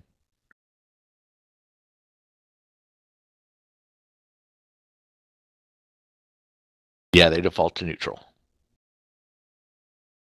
We're not going to talk about suppliers at all. All right, so Once you've identified that that airbase is your friendly airbase, you got these F-16s here. They're going to go on their little mission.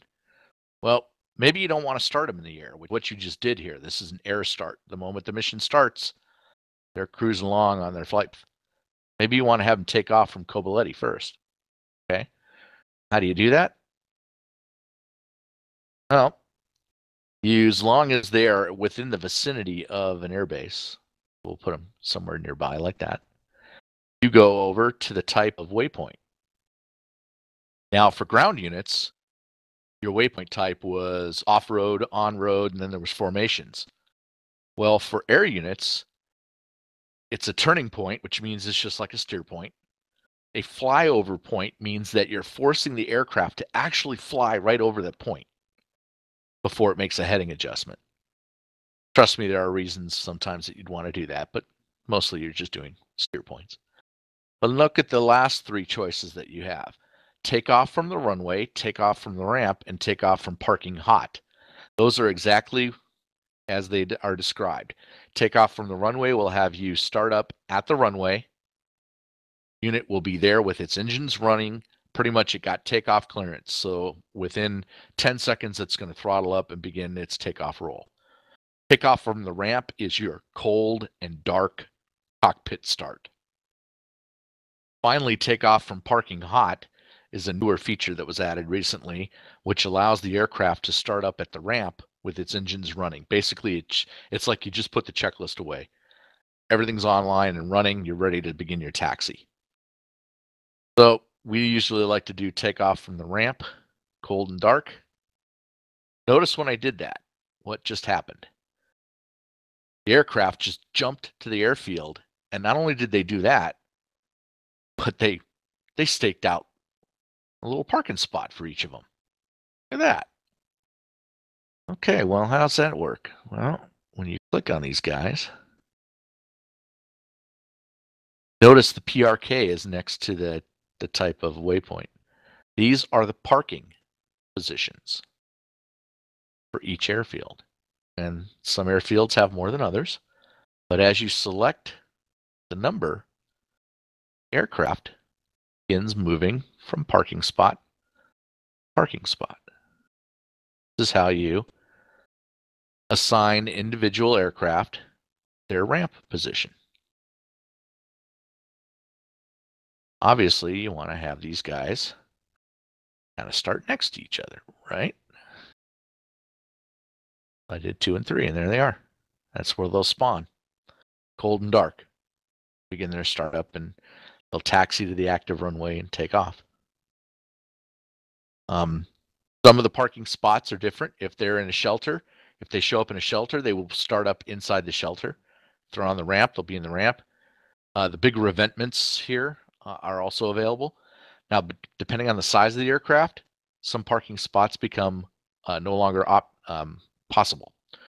So if I had a C-130 or something bigger, you'll notice. So let's say I create C-130 and I want it to park the ramp.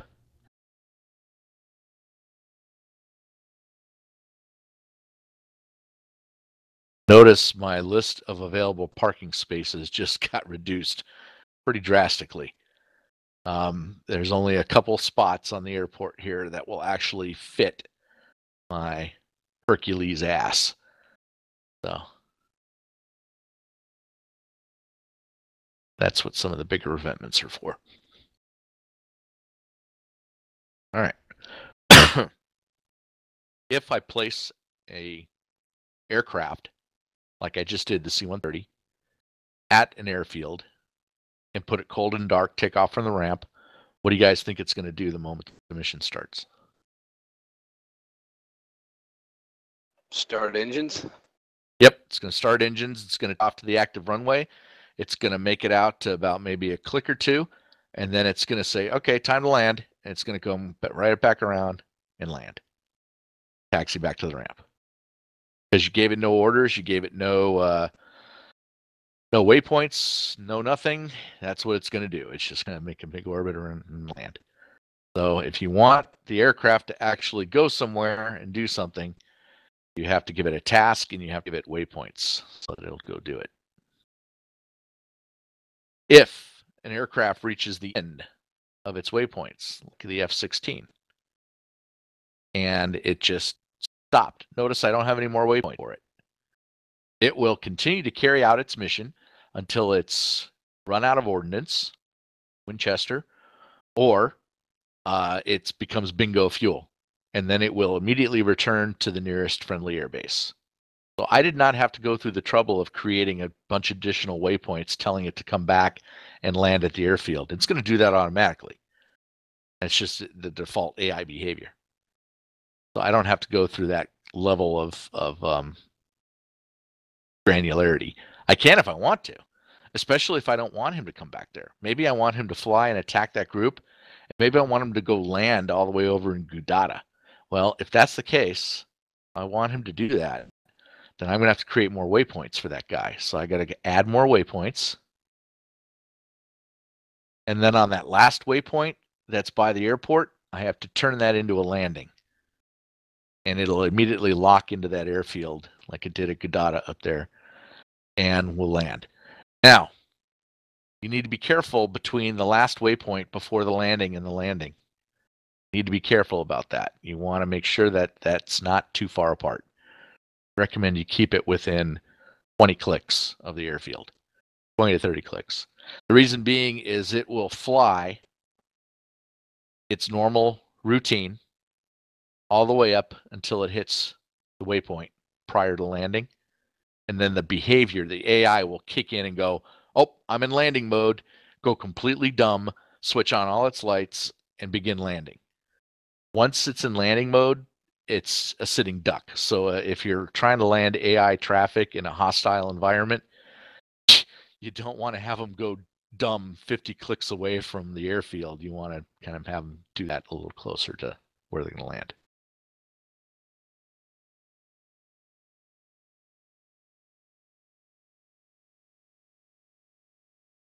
All right, we talked about spawn locations for aircraft. We talked about setting the coalition for the airfields. Now we're going to go ahead and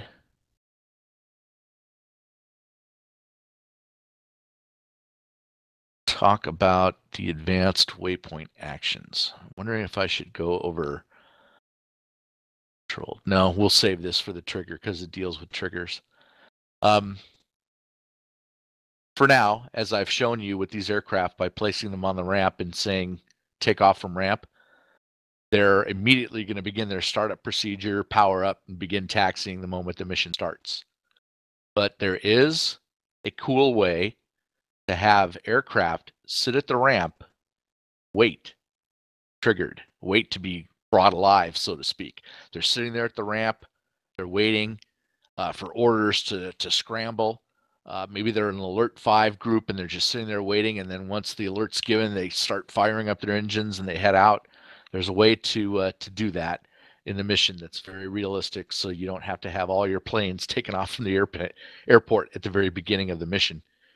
That has to do with some triggers and with this little guy right here, the uncontrolled box that is sitting here. So we'll talk about that when we get to triggers. Okay. We are at the advanced waypoint actions for units. I think this is probably a good time to take a little break, a little bio break, a stretch, things like that, before we get into the advanced waypoints, and then that's going to lead into the trigger discussion. So let's go ahead and take it's 10 minutes. Let's see, it's 5 minutes to the top of the hour, so let's go ahead and do a 5-minute break. Yeah.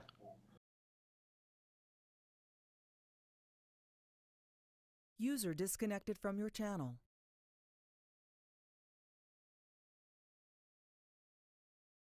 User entered your channel.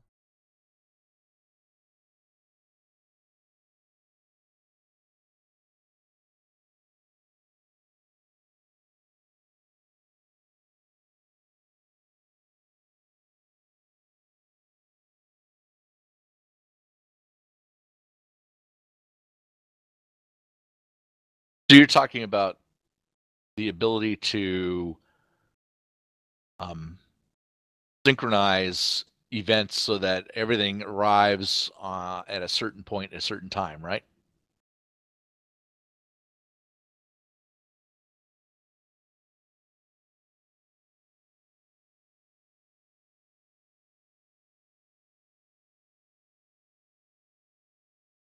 Right. That has to do with planning out the layout of the units. That's where the ETA comes in. So if you know that you want to have your F-16s take off and arrive at this point by a certain time, and then you want the enemy units to be there for them to be there when that happens, then you need to either extend the time it takes for the units to get to there so that they all arrive at around the same time, or you start leveraging triggers to activate the groups based on events that happen in the mission. So I think you'll find the answer to your question will be answered during the trigger session. And Randy, I think he's about to get into the advanced waypoint actions. And in advanced waypoint actions, you can tell specific groups to attack specific groups.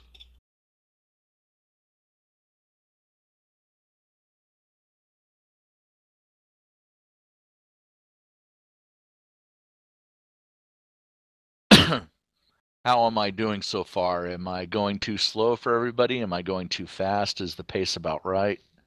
I think the pace is perfect.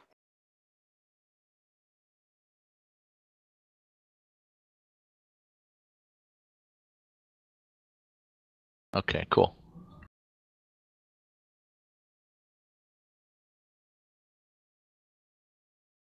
I expect war and remembrance missions from all of you. I told them that in order for them to get credit for their mission building 101 course, they do have to submit a mission for the squadron to fly.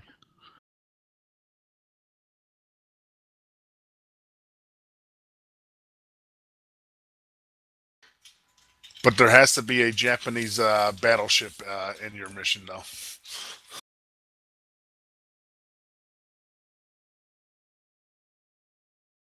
Oh, you remember? Oh, that was the Beach of Sapote, I believe. You recall? Yeah, that was from Flaming Cliffs. I actually still have that mission hanging around out there. It's okay, guys. My first mission is going to be, you guys ever seen the Final Countdown? Well, our flight of A-10s is going to hit a time warp and end up in 1944 and get jumped by 109s and W190s. I'm just playing. That would be kind of cool to see how it played out. Awesome. Sign me up for that one. Dude, I mean, you could do Yeah, it. that sounds pretty cool. You can do whatever you want. Because I was kind of thinking about doing that as a joke to see if you guys would let me do that, but I thought it would be kind of cool. I'd as fly a that. first mission. Fly that in a heartbeat. But Yeah? see, all right, there it is. That's Charles' first mission then. Final Countdown, part 2. but see, you can do that. Now, you can't put us all on 109s yet because none of us have flown them. But you could put us in the A10s and bring out a we're fictional. the A10s. Well, right, you could do that. Yeah, we're and the have a A10s, and we hit a time warp, man. It could be the end of the Battle of the Bulge. That'd be awesome. Some German armor. Yep. I actually rickrolled, if you remember that. I rickrolled the squad once. What'd you do? Do you remember that? What was that dude's name? Rick something? I don't know. It was just Rick Ashley. Yeah, Rick Ashley. So I started off the mission, and basically everything around him blew up, and that damn song was playing from him. Everyone was like going, "What the hell was that?" Nice. All right, well, SkyKnight, that's the first mission I'm going to be doing. So I'm already been working on it a little bit, but should have it done before too long. I look forward to it. Awesome. I like the imagination. So that's what's fun about this whole thing, is you could be very simple. You can have fun with it. You don't have to be extravagant, but have an imagination. That's, not everything has to be, realistic and to a timeline of a battle or whatever. I mean, those are fun too, but you could use your imagination and make up something fictitious. So awesome idea. Cool, cool. All right, well, yeah, that's what I'm going to go for there. And yeah, I'm enjoying the class a lot, SkyKnight. I think your pace is really good, and yeah, I think I'm picking up things really well. I did have one question. Is there a way to force, say, if you had a unit starting the a hot start or an air start, is there a way to change the altitude, the airspeed, anything like that on that unit? Because that's one thing that would play into what I wanted to do. Yeah, Jaws, if they're air starting, then you can start them at any altitude and speed you want. Okay, got it. Perfect.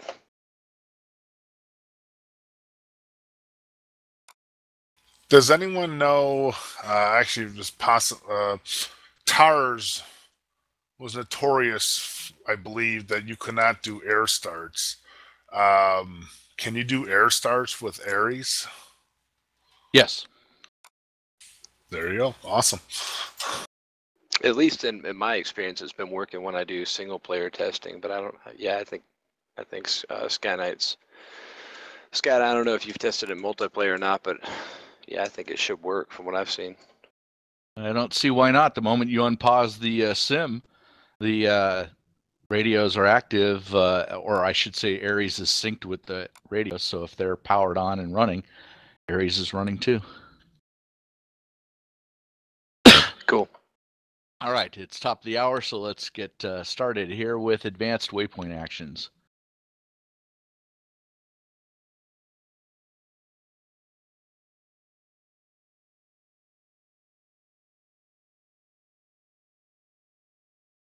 Taking my previous NATO CAS group that is attacking this convoy over here. We go to advanced waypoint actions, and we'll notice that because I gave it the task of close air support, it immediately added a close air support advanced waypoint action. It also added a subsequent action, the EPLRS. Those of you that don't know what that is, that's the data tracking. Many NATO allied units carry the EPLRS. It's kind of a IFF device, so it allows them to appear on our avionics maps. So they will show up in the A-10's TAD as data tags, and they'll show up as allied aircraft. That's what that means. The -A that you see after that means that it was automatically assigned. In other words, it's an auto-inherited task, and that it will continue for as long as the aircraft is in the air. To give you an example of that, we're going to go ahead and jump forward on the waypoints. I'm at waypoint 0 right now. I'm going to go ahead to waypoint 1. Notice it's still there, and it's got a ref. I believe -ref stands for referral, or just means that it inherited it from the previous waypoint. And that continues all the way to the end. So it is always there. So what that means is it means that aircraft, from the moment it's airborne to the time that it runs out of ammunition or goes bingo fuel, it will be consistently performing close air support. It will be looking for enemy targets to attack. Now, let's say that you don't want it to do that. Let's say that instead of it being only 30 kilometers away from the target, let's say instead your unit took off from Tbilisi over here, had to fly through hundreds of kilometers worth of enemy targets before it finally got to the one you wanted it to attack. Well, if you kept that close air support thing there the whole time, it would probably make it about to the first enemy unit and then just start picking on it and go back home. Well, to stop that from happening, you can go in and you can clear out the task for a waypoint. Now notice when I did that, it removed the close air support thing altogether. It's gone. That's no good. You add it back in.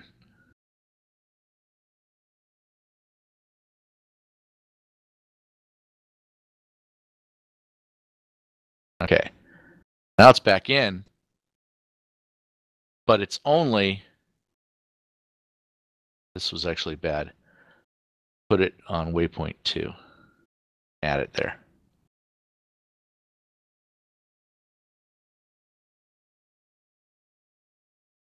Notice for the first waypoint, it just takes off, nothing going on. First waypoint, nothing going on. Now it begins its close air support task, and it inherits it for the rest of the flight. So one waypoint that I had it for there. Sorry about that. It keeps fucking with me here. Okay. But anyway, you have the what I'm showing you here is you have the ability to fine tune that if you want to, but at the very least,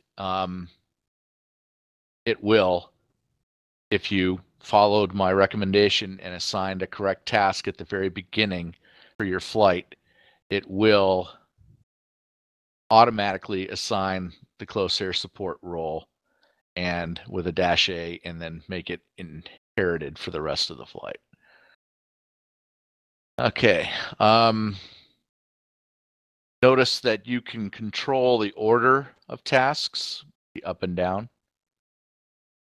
This controls the order in which they're executed, which doesn't really typically mean much, but in some instances it can be something important. Tasking, I'd always recommend you leave it the top priority. So if you want to add additional advanced waypoint actions, you would click on the add button, and you're given this extra pop out here that gives you the types. And I wish these were explained, or I wish these were labeled differently. They're very poorly labeled. Rather than try to explain to you what each of these means, I think you're just better off just highlighting the type and then looking to see if the damn action that you actually want the plane to do is in there. So if you don't find it in there, go to the next one, look for it. If you don't find it in there, go for the next one. Keep looking until you find the damn thing you want. Just, they're poorly named in my opinion. All right, so let's go through just the whole list of things you can have these guys do. You can have them attack a group. So you can actually assign them to attack a specific group.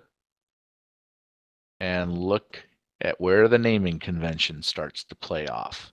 Now, if I hadn't renamed these guys, it would have just been aircraft group number 1, aircraft group number 2, and all the way up to how many aircraft groups I've got.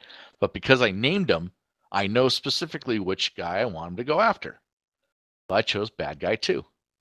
I can even tell them what kind of weapons to use. I can leave it on automatic, or I can tell them to engage with just cannon or iron bombs or rockets, whatever.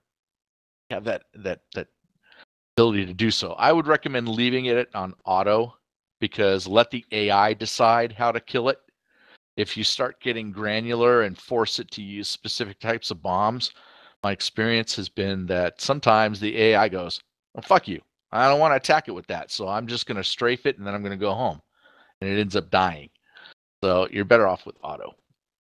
Now, when I did that, when I assigned it to group, notice it drew an extra line with a triangle at the end of it. Stuck it right on top of the target. Little targeting cursor, if you will. Now it goes away until I highlight the group, and then I highlight the task. There it is highlighted. Okay. So that's a task that can be happen. We can attack an individual unit. So we can say in bad guy 1, attack unit number 4. Remember I was talking about names earlier? Maybe you wanted to point out the radar in a specific... I just remembered something here.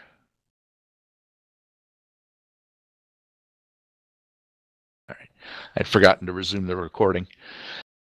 All right. Those of you that are watching this recording, sorry about that. You missed it. Remember I talked about naming the radar out of all of the units that are sitting inside of a missile battery? Well, this is where that would come in. Maybe you want that to attack the radar only, but ignore the rest of the missiles. Do that. Again, the weapon assignment. You can even go in granularly and tell it how many attacks to do. You want it to try 2 attacks or 3 attacks. Tell it which direction to attack from. And its altitude to attack from. A lot of times you can just leave all this shit unchecked and just keep it all auto, and it'll do fine. Can I add something real quick? Certainly. In one of my missions we played a couple weeks ago, where I had the F-18s attacking the missiles, the ground-to-air missile locations. I noticed by setting up the actual AI planes with just the weapons you want also will help. So not only keeping the weapon on auto, as SkyKnight was stating, but if you want to arm your AI aircraft with exactly the weapon you want, that helps too.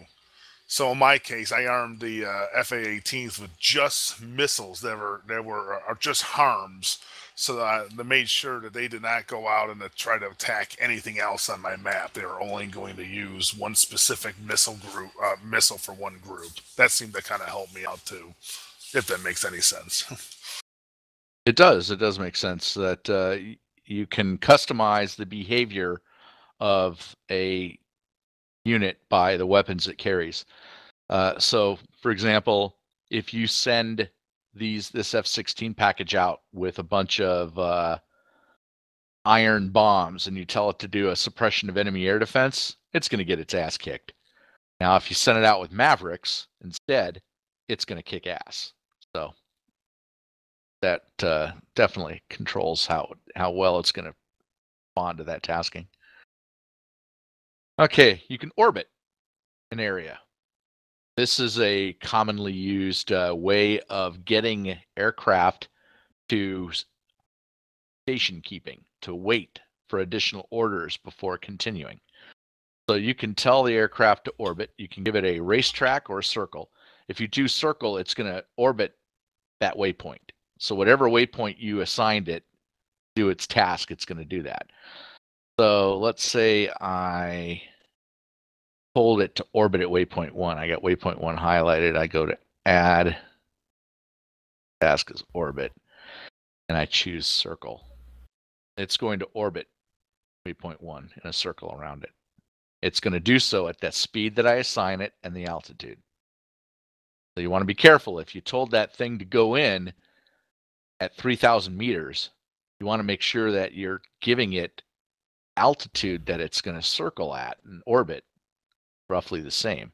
Otherwise, you're going to get weird behaviors like the aircraft diving to the ground or zoom climbing.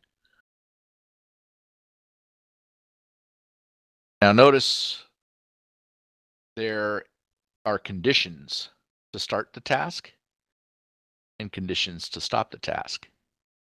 These are very important. It will determine whether the aircraft, when it reaches waypoint 1, actually goes into orbit like it's supposed to, or continues on, or if it's reached waypoint 1 and it's initiated its orbit, what's going to stop it from eventually, what's going to give it the order to say, okay, stop your orbit, continue on your path. Stop condition. So if you click on these conditions, you are presented with more options on what is going to control that. At the very simplest level, you can give it a time. You can just say at this time, it's going to stop orbiting. So mission elapsed time 12:18. That's real time. That's the time, the mission time, not elapsed time. So if the mission started at 12, that means at 12:18, it is going to stop its orbit and it's going to continue on its route. Adjust that accordingly if you want. You can also tell it to react to flags. User flags are triggers. We are going to talk about those when we get into triggers. This is actually how I prefer to stop orbits and have aircraft continue on their path. I like to use flags. You can also give it a duration too. You can just tell it to orbit there for 10 minutes. Click off the duration and change that to 10. And after 10 minutes have expired, it will continue on its way. So there's many different ways you can have this aircraft behave at that waypoint in its orbit. Pretty cool, huh? Now, the start condition would be what would cause it to, I guess, ignore the orbit command. If you don't do anything, if you don't give it any kind of a condition whatsoever, if you just leave that start condition alone, it will immediately begin its orbit when it reaches waypoint 1 because you told it to. You gave it an advanced waypoint action and you said, when you reach waypoint 1, I want you to orbit. So that's fine. But if you wanted to get more advanced with the conditioning and you wanted it to say, you know what, maybe I want you to do that if there's a flag present, and if it's not present, I don't want you to do that. That's how you can do that. That's starting to get into more 201 level behavior. So I would say don't sweat it. Just be more concerned with setting up an orbit as an advanced waypoint because you know what's going to happen, and then just being prepared to know how to stop it like we talked about. Because at some point, you want that aircraft to continue on its mission. Now, the difference between circle and a racetrack pattern. Circle, as I told you, was going to orbit that waypoint that you assigned it to. Racetrack means that when it reaches that waypoint, it's going to do a big racetrack between the previous waypoint. Well, this isn't going to work here because the previous waypoint was all the way back at Kobuleti. So you need to kind of plan this shit out. So what I like to do when I realize that I'm like, oh, I'm needing an additional waypoint here, is I just go ahead and add one. So I go back to 0, and I hit the add. I put the new one where I want to.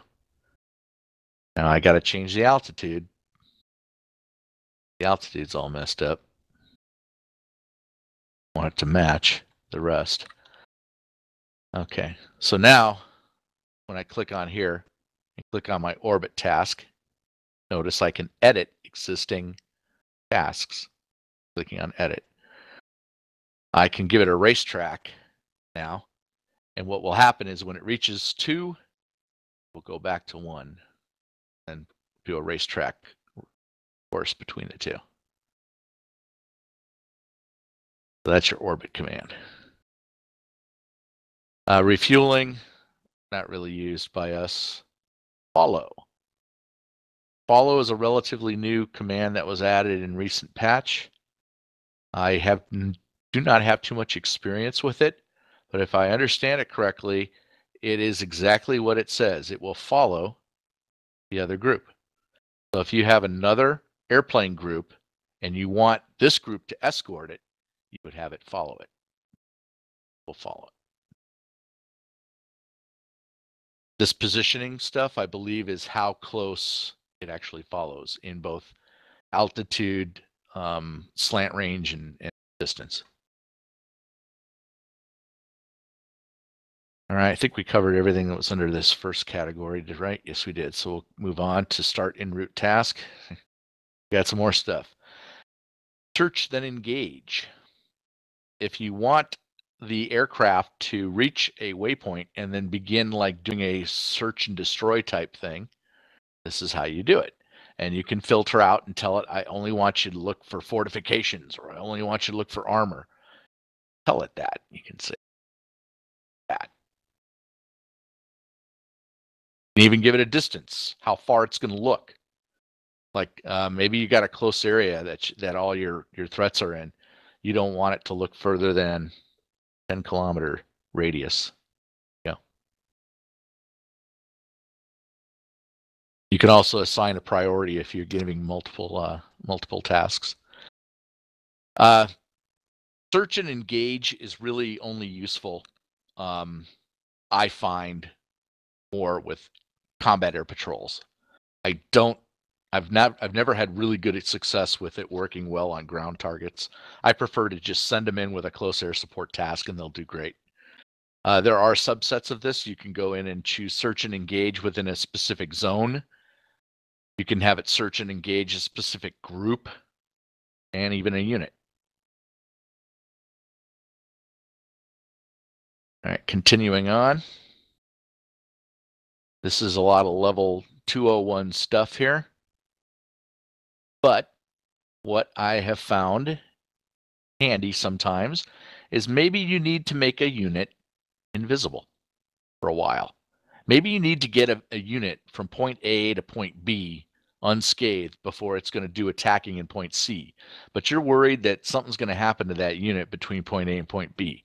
Well, you can go ahead and make it invisible for so long. So what I'm doing here is I'm going to tell it that starting at waypoint 2, I want it to be invisible. I've turned it on. If I unclick the value thing here, I just turned it off. So that's like a toggle switch between invisible on, invisible off. Enable this thing just means you enabled the actual action. It's kind of dumb. I don't know why you'd want to have that since I'm adding an action. I want it enabled. So now I'm going to go to the next waypoint 3. The aircraft is still going to be invisible. Even though it doesn't show here, it didn't get a referral, it didn't inherit it from the previous one. It's still invisible. It's invisible until I do this. Add, visible, and turn it off. So now when I toggle between the two waypoints, on waypoint 2, it will become invisible. When it reaches waypoint 3, the invisibility will turn off. That's how that works.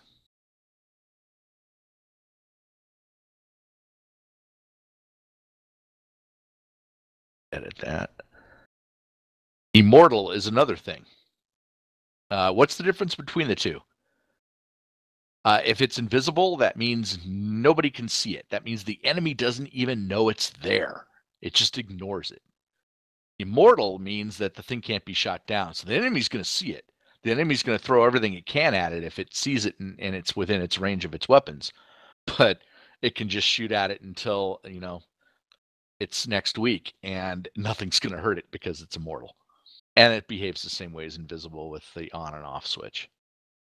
There's EPLRS if you want to somehow turn that shit on and off. Deactivate beacon is supposed to work for like locator beacons, but I don't think that is fully functional.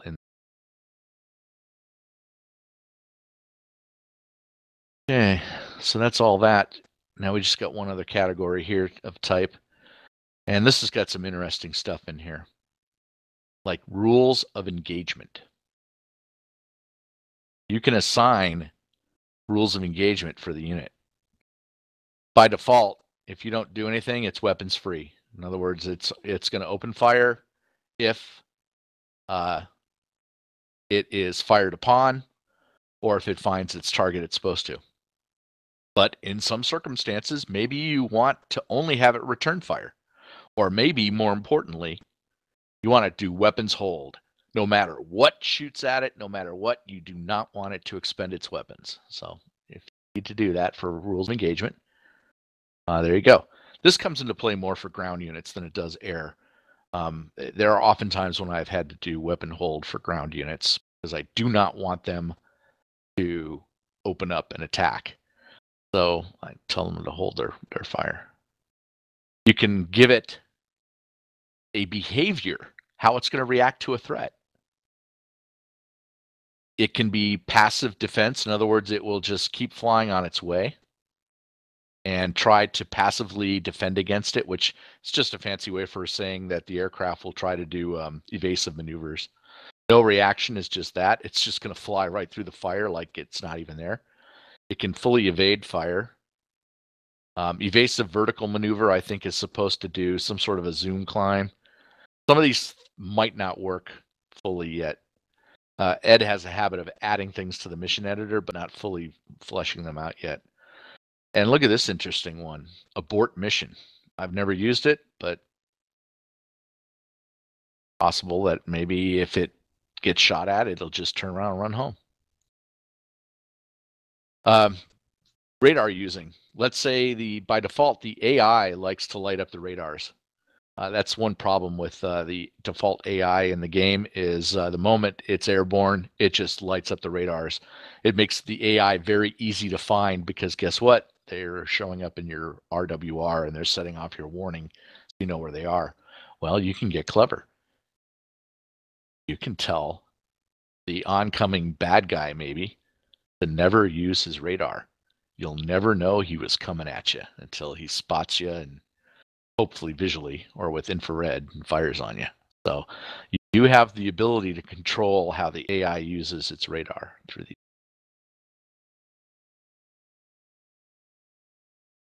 You can even control how aggressive it is for using its countermeasures.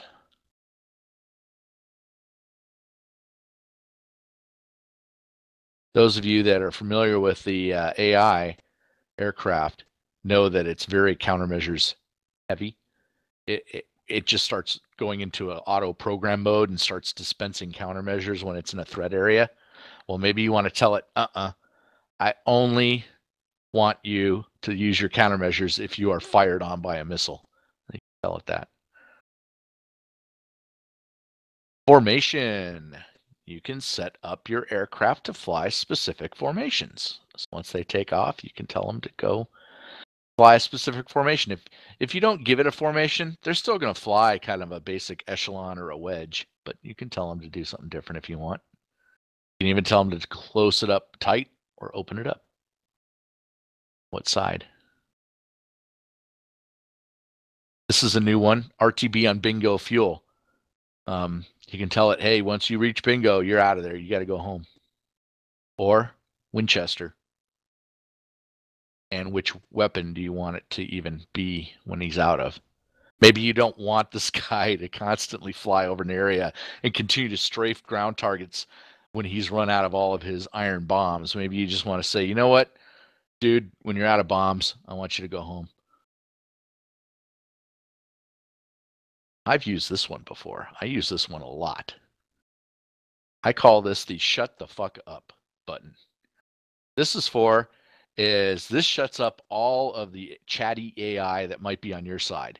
If you've got a bunch of aircraft like an AWACS or a tanker or something like that, and you don't want them clogging up the airwaves. You do not want them chatting away going, I've spotted ground target here, I've spotted ground target there.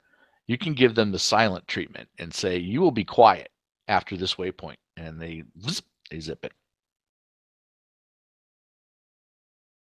Turn it on, I would have to. So essentially, SkyKnight, would that do the same thing as leaving the comm box unchecked, but just using a waypoint to do it and without risking a crash? Affirmative. Okay, cool. Exactamundo. All right, so that is advanced waypoint actions for aircraft. Let's jump over and take a look at some of the stuff for ground. Most of them are the same. Some are a little different. Fire at point is one for ground.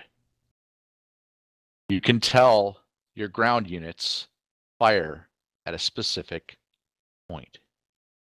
And you can move that point by clicking on it with your left mouse button, dragging it around. Now, where do you think this advanced waypoint action would come in handy for? What type of unit?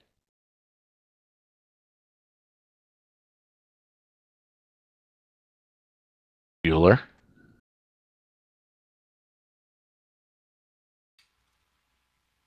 Artillery. Thank you.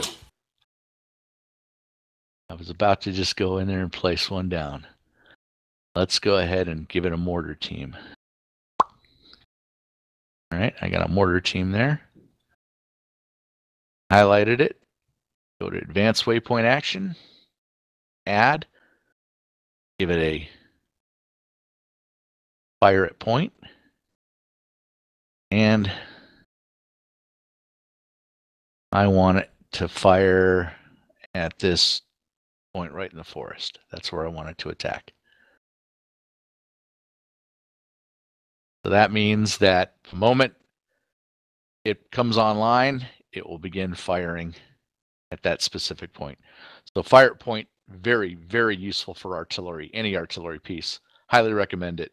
Otherwise, artillery most likely will go dumb and not shoot at anything unless it's immediately threatened by something, or it spots a target because you spotted it from the air. So it becomes fog of war spotted. It becomes visible. Let's go ahead and talk about hold. Very, very important task for advanced waypoint option for ground units. Let's say you want it to start the mission in a specific area, but you don't want it to go anywhere. You just want it to stay there until certain things happen, and then you want to send it on its way. Well, that's what the hold action is for. As long as you tell it to hold, it will stay put until you give it a stop condition. Talked about before. It can hold for a set number of minutes, hold until a user flag is triggered, or it can hold until a certain time of day. Once that stop condition happens, the group will start. Template here is a level 201 type thing. You can actually have groups hold in a specific formation that you created as a template. That's what that's for.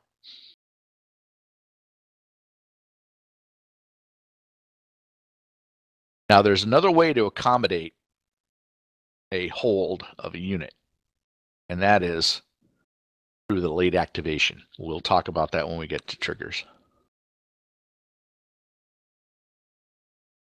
Okay, what else do we got in here besides hold? We have embark to transport and disembark from transport. That's level 201 stuff. Fortunately, I think it's broken in to some extent in the later versions of this of the sim, so don't worry about it. We talked about all this stuff already.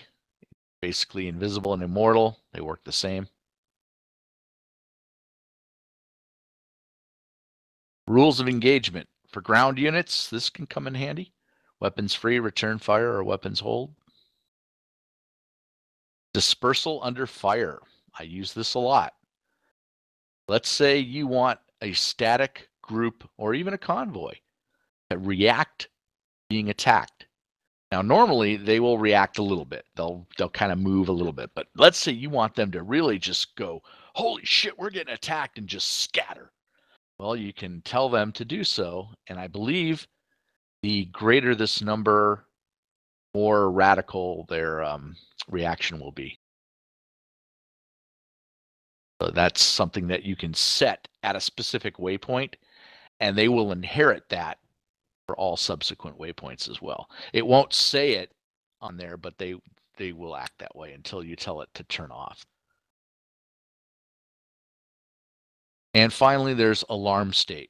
Alarm state is the state that the unit uses when it is sitting in the mission editor. So, I'm sorry, when it's sitting in the mission. There are 3 states. Auto just is the default state. That's the state that when you just drop that unit down, that's how it's going to behave. That means it's going to just be at rest until it detects an enemy within range. And then it's going to immediately go into its appropriate state. So red state forces it to automatically just always be a threat. Green state puts it into, I'm dumb. I'm going to shut off. I'm not going to do anything. I'm just going to sit here. You can attack me. You can try to kill me. And I'm just going to sit here and not shoot anything at you. So if you purposely want to control the behavior of groups, maybe you want to have an enemy fly over a group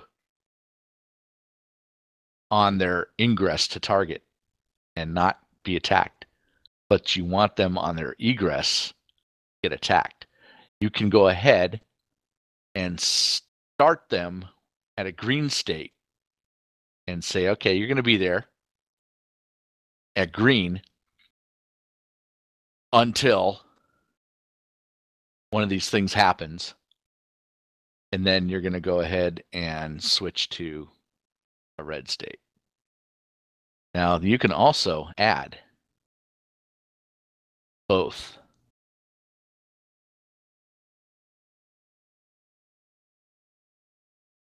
To the same line, to the same waypoint, especially if they're static, because remember, you're not going to have more than one waypoint. That's what the sequencing talks about here. So I can start them off green, then I can turn them to red if I want to. So I set up conditions for each one, and then they switch to that condition based on what happens. Now there's another way you can do that too. You can do that through triggered actions. But I'm not going to talk about triggered actions because this is level 201 stuff that at some point we got to draw a line between what we're covering tonight and what we can cover in another night. So this is good enough for now. All right, so I think that is it for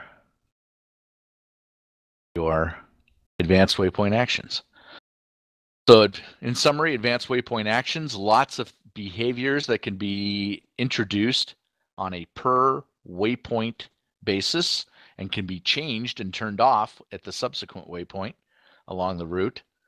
Or for a static unit, like our mortar guy here, he's not going anywhere. He can still have advanced waypoint actions. He can fire at a point. And he can even do so until such time as you decide he shouldn't fire anymore. So you can say, you know what, I want you to fire at that guy for a total of 15 minutes, and then I want you to stop.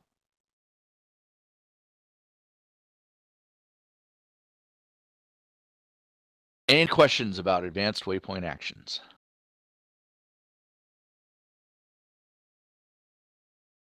Is anybody still awake? Yep, I'm with you. All right. Angel ain't. When are we clicking the fly Angel's button? working. I'm actually following along, but yeah, I'm also doing I'm working. Work. Okay.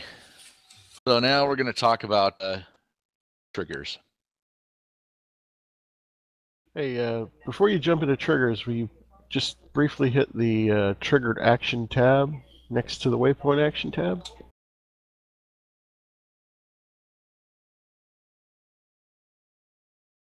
Just since it just kind of works the same way. Yeah, I didn't want to cover this because it involves having to use triggers to do. Well, you know what? Okay. Yak's right. This is something that actually I do have to cover because I was going to show you how to start aircraft on the ramp, and it's the same thing. So let's go ahead and talk about triggered actions. All right, what are triggered actions? Triggered actions are almost the exact same thing as advanced waypoint actions. In fact, the list is very similar. So what is the difference? The difference is with advanced waypoint actions, they happen based on pathing or the waypoint. Or in the case of our mortar guy, they just happen because we stuck it there. But you can also have the same exact behaviors occur, but wait for them to occur based on a trigger, which is what we're just going to go into. So you can set up a fire at point. By the way, this zone radius I didn't cover this. Pretty cool for artillery. This tells you. Notice I've got a circle that's changing in size here. This tells you how big of a radius the artillery fire should focus on. So if you make it very small, 100 meters, it's going to be very concentrated fire. If you make it 1 kilometer, it's going to be all spread out. So it's going to be very, very indirect fire. It's going to be not very targeted. By the way, is a great way for fire for effect. So if you want to just create the effect of massive artillery rounds going off around your base, you can target a base, but then set the zone radius really large, and the artillery will be very ineffective because it'll just take a lucky blow of it to hit somewhere. So anyway, getting back to the fire at point, notice I still have my advanced waypoint action, but now I've added a triggered action. Well, I can decide to do one or the other. Yeah, I wouldn't recommend you use both. Go one way or the other. The difference is that I set this one up as a triggered action, which means it's not going to happen until one of my triggers fires. Then you'll see that when I'm setting up the trigger, the action will be there. So there's another option that you can do for triggered actions. That's for our gentleman over here at the base. Remember, we set these guys up as a ramp start. Clicked here. Triggered actions. Remember, they're taking off from the ramp, but their default behavior right now is when the mission starts, they're going to start spooling up and they're going to taxi. Well, I want them to stay there. I want them to stay there just on alert 5 and wait until I call them. So I'm going to set up a triggered action. I'm going to add attack action there somewhere called start. This is unique for air units. That triggered action of start means that until the trigger triggers this action, the aircraft are going to sit there on the ramp and not do anything. Now, there's one important thing that I have to remember to do here. If I want that triggered action for these aircraft to work, I have to check that uncontrolled box. What I'm basically saying is that I no longer want to control, or I no longer want the sim to control their behavior on startup. I want it to be uncontrolled. I want it to be based on trigger action. So this gets me all the time. You will set up a guys on ramp to start. You'll set up your triggered action. You'll go and you'll play test and you go, what the fuck? The guys just started up right as soon as I started the mission. What's going on? And then you'll go look at the guys and you'll go, oh crap, I forgot to check the uncontrolled box. It happens all the time. So don't worry about it. It still happens to me. So you just got to remember to hit that box for any aircraft starting on the ramp that you want to use the triggered action start for a delayed start. Difference between that and this late activation is the aircraft are actually sitting there on the ramp. You can see them. They're physically occupying the space. That's the difference between this and what I'm going to cover in a moment, which is late activation. All right, so thanks for bringing that up, Yak. It was wise to cover triggered actions. All right, so now let's get into triggers. This is our button over here for triggers. Triggers can be explained by separating up into the 3 columns here. And it kind of goes like this. You have your type of trigger. In other words, what type of trigger is it? And there's about 4 to choose from. The second column is the conditions. These are the events that are going to happen. It's what you're supposed to look for. Assuming everything is true in this conditions box, it will carry out the actions. That is the flow of your trigger. So you have a trigger type, give it the conditions it should look for. If all of those conditions are satisfied, it will execute the action if the conditions are met. So let's talk about type of trigger that you can create. Go ahead and click New. And by default, it gives it just a random name. Here are your types. You have 4 types. You have once, continuous action, switched condition, and mission start. Once means that the trigger will be executed once, and then it will fall off the list. Once the conditions are met and it executes its actions, it will disappear. It will never fire again. Continuous action means that it will continuously check for the conditions, and every time those conditions are met, it will carry out the action. It will check every second of the mission. Continuously check. A switch condition is kind of like a light switch. It will check for the conditions of trigger, and if they're satisfied, it will carry out the actions, but then it will like flip a switch and reset, and it will have to check for the conditions again in order for the trigger to get it. It's a complicated way of explaining it, and I think the only way that I found that really worked for me was there's a little wiki out there that explains how this works, and I will be happy to put this link out there for you guys. Once trigger type, it checks every second, looks for the condition. If all the conditions are met, it carries out the actions, disappears. It checks every second.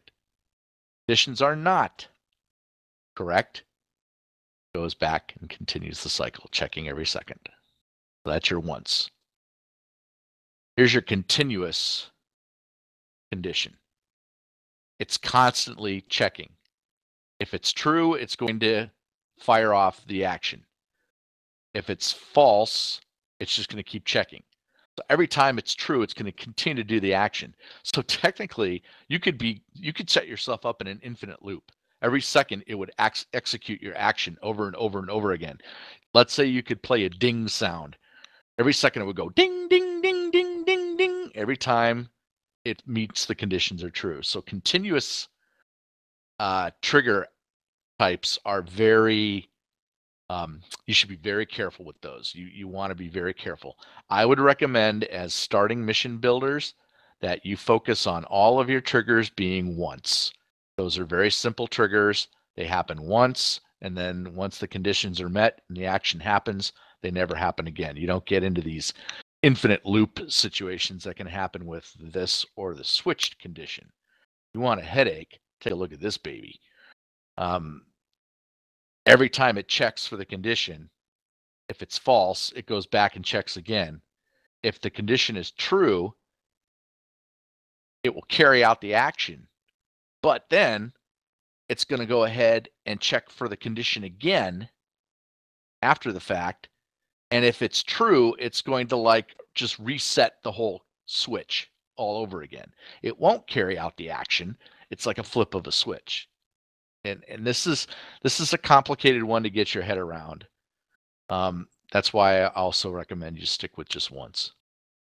Final type, mission start, evaluates the condition only at mission startup. It's kind of, I don't recommend using it because you can tend to bring down an entire mission. You set up multiple things that you're checking for at mission start, and maybe some of the actions that you're creating are like, I'm going to blow up 5 buildings during mission start. It can like crash the mission sometimes. So I don't recommend.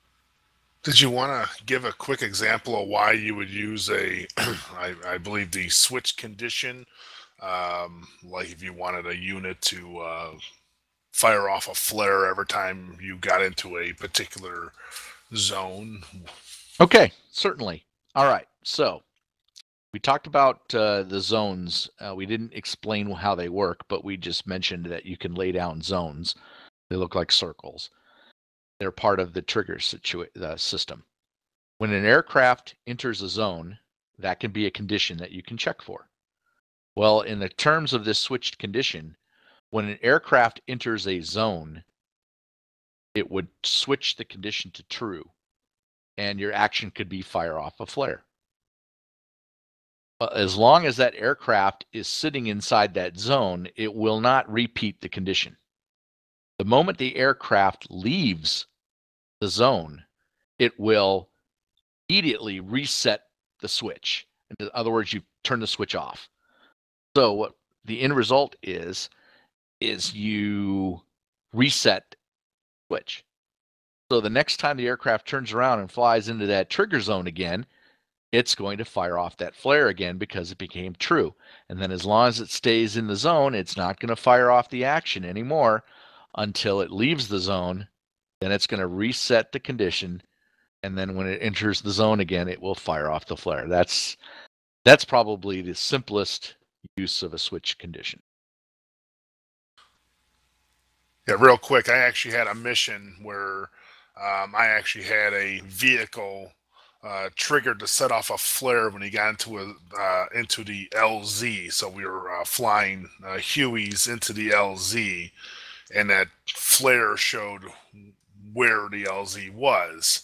So I used a switch condition. So every time we came back to that zone, that flare would flip off. So it would be a constant thing, a repeatable action, you could say. Well, these types of things adversely affect server performance if it's too busy, too many going on. Very good question. Somebody's paying attention. Okay, so you noticed that these trigger types are evaluating continuously. Pretty much every second they're checking. So the more triggers you throw into a mission, the more things you are checking for simultaneously. There is a way to filter on some of that so that you're not putting such a load. Now, you have to get pretty nuts with triggers. I'm talking about like maybe 20, 30, or 40 triggers in a mission before you're going to start impacting the server.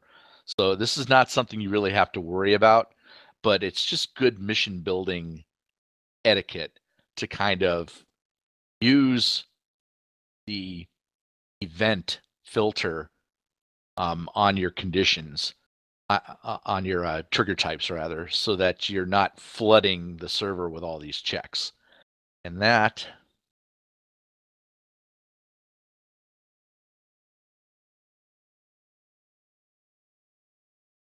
is here.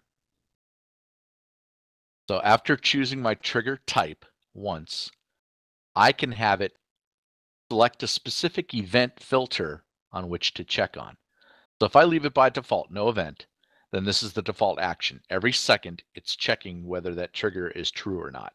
It's checking the conditions every second. If I change this to on destroy, now I've told this trigger to only check for the conditions when a unit is destroyed.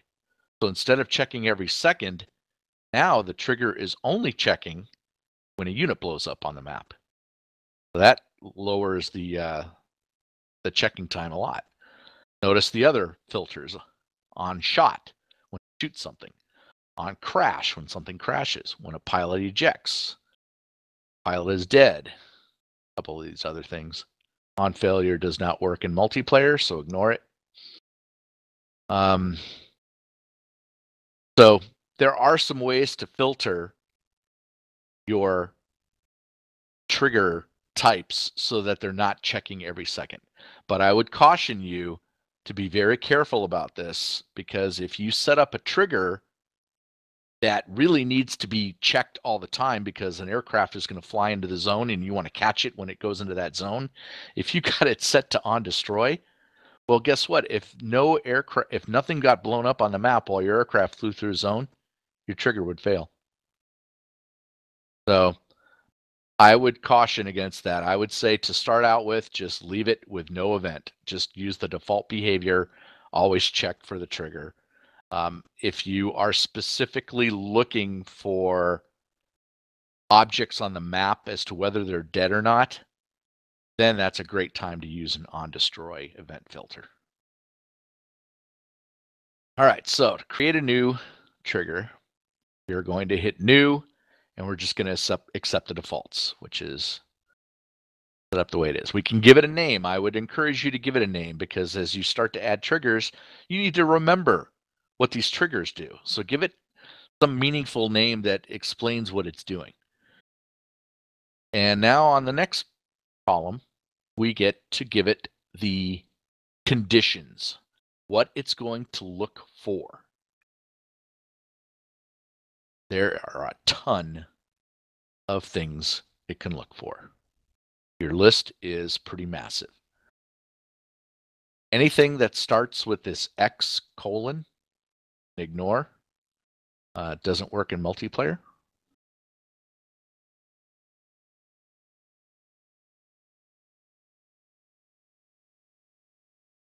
When you see the words all of coalition, that means all of a side, red or blue. When you see all of group, that means an entire group.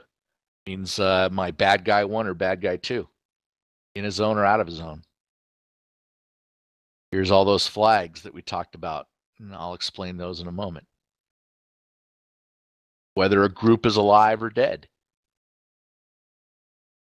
Now that's 100%. That means a group dead. That means no units are left. The entire group is dead. Group alive means a group is alive. A group alive less than is a percentage. Let's say I've got 10 units. And I set my group alive 10%. That means as soon as that group is brought down to only 1 unit remaining, then the condition is found to be true. So that you have to look at conditions as almost like true false type stuff. Is all of the coalition in the zone? Yes or no? If it's yes, the condition is met and it will move on to the third column. If the condition is false, it will not, and it will just check and go in this loop. You have flags, group alive, dead. You have coalitions in and out of zone, parts of coalitions in and out of zone. So let's say you just want to check for some of blue, not all of blue, just some of blue to be in a zone. That's how you would do that. Time, mission time, time more, time less, time since a flag was set. Unit, whether a specific unit is alive, whether a specific unit is dead, whether a specific unit just got damaged. A unit's altitude, a unit's bank heading, a unit's life, its pitch, its speed, its vertical speed, all kinds of finite measurements to determine what conditions you're looking for. And believe it or not, a lot of this stuff is useful, very useful. I will leave it to you to explore it. I don't necessarily want to go in and explain each and every one. I'd much rather just be ready to answer a question from a mission designer that says, what does this condition do? And I'd be happy to explain it that way. Let's talk about flags.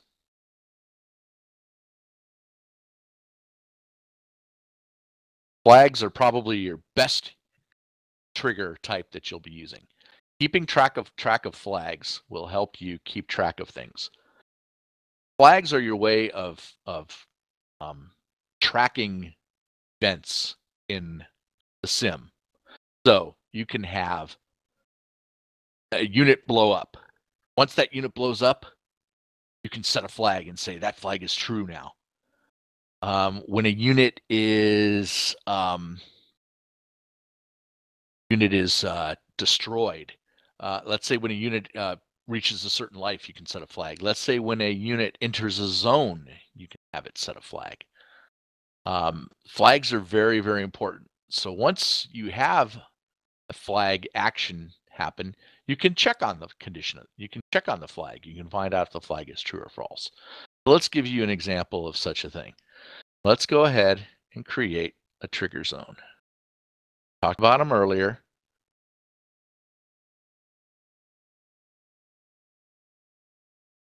That's what they look like. They're just big old zones of space that an aircraft can exist in, or ground unit, anything. You can change the dimensions of it, the radius. I made it one click right there. You can even give it a name.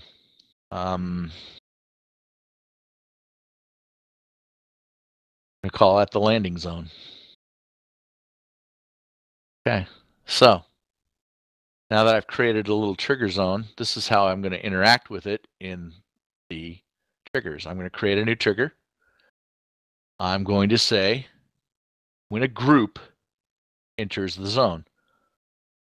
Look for it. Group. All of group in zone. My NATO CAS guys. And here's the zone landing. So I filled out all the information there. So my condition is when all of my NATO CAS guys enter the landing zone, once all that condition is met, these are the actions that I want to give it. These are all of the actions that I can have it do. I can have it explode. I can set my flags. I can turn AI on and off. I can send messages. All those messages you see in our missions, confirming or denying information or transmitting sounds and stuff like that, that's all done through here. I can set smoke markers. I can trigger sounds. All kinds of things. Again, the X stuff doesn't work. So what I'm going to do is I'm just going to turn a flag on. I'm just going to turn flag 1 on. That's all I wanted to have happen. But I also want to do something else. I can continue to add actions. I can have it do different stuff. So I'm going to go ahead and say I want to send a message to the coalition. I want to send it to the blue guys. In other words, I want my friendlies, the guys in my squadron, to see this. And it should say NATO flight RTB. And I'm going to have that message. Hang on here, guys. I think we hit a timeout. That's a great trigger, message trigger. Did everybody just get dumped from the meeting? Roger. Yeah, I guess the free version of TeamViewer has a specific limit on meetings, so just rejoin that meeting.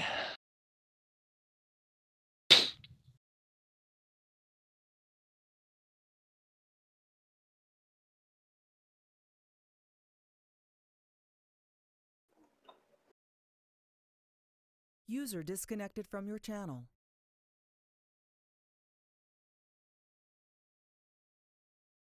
User entered your channel. Why do you keep getting disconnected, Bluto? I have a short of some sort in my pit, so if I step out of the pit, even though I'm just watching and not talking, it shorts out my push to talk. Need to get your crew chief to do some wire chasing, man. Yeah, I need to hire one. All right, sorry about that, guys. Looks like we hit the limit here, which is what 3 hours, I guess, on a TeamViewer session. So we're back up. We're back running again. We're talking about the triggers here. We just set up a trigger that when our NATO flight enters the landing zone, it's going to turn flag 1 on, and it's going to send a message to everybody in the blue group, my friendlies, that NATO flight is RTB. That's my trigger that I've set up. Once that happens, once the aircraft flies into that zone, this group, and it's all of the group, which means both aircraft have to be inside this zone, it will trigger my flag, it will send the message, and then this entire trigger will roll off of the list. It will never be checked again. It will be considered completed and disappear. So it's a one and done type thing. Now, I'll create a new trigger. And I will give it a condition of checking for a flag. I want to find out if flag 1 is true. Now, when you turn a flag on, that means you're just switching it from false to true. That's what the nomenclature means. So the flag is true. And my action is going to be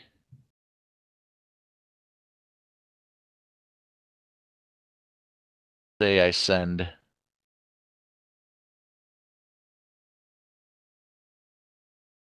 another message.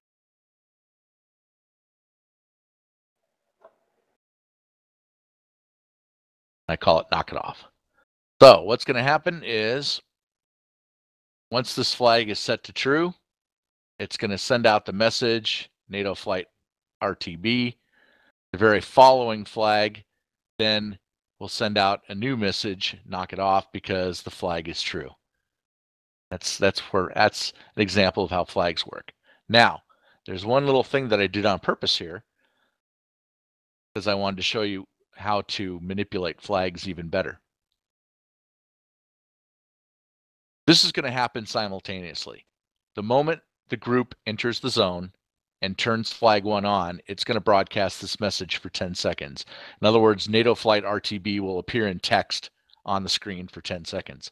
The problem is I just set my next trigger that the moment flag 1 is true to send another message. Guess what's going to happen? Both messages are going to cancel each other out, and you're not going to see both messages. So rather than do a flag is true, you want to give folks enough time to read the last message before the next one shows up.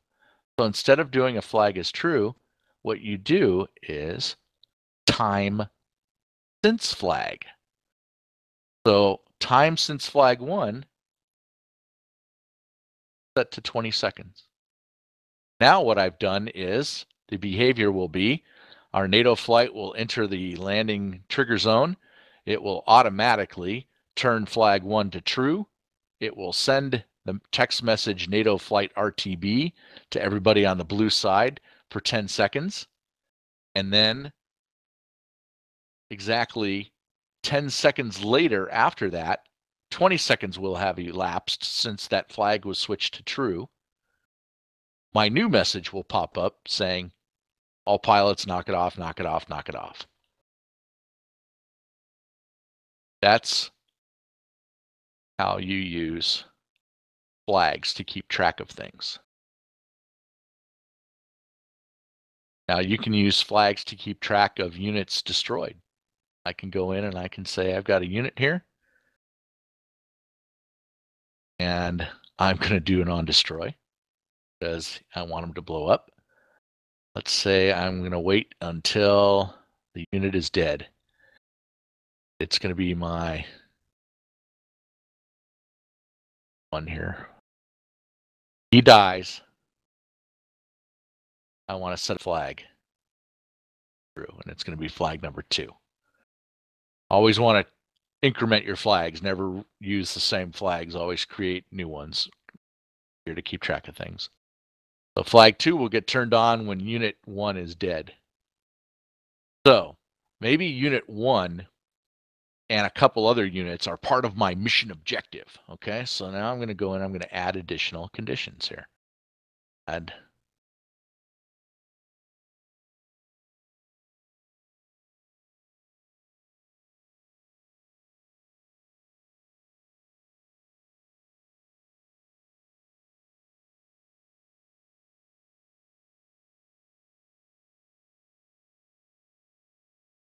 I had to highlight the trigger first and then I can create it.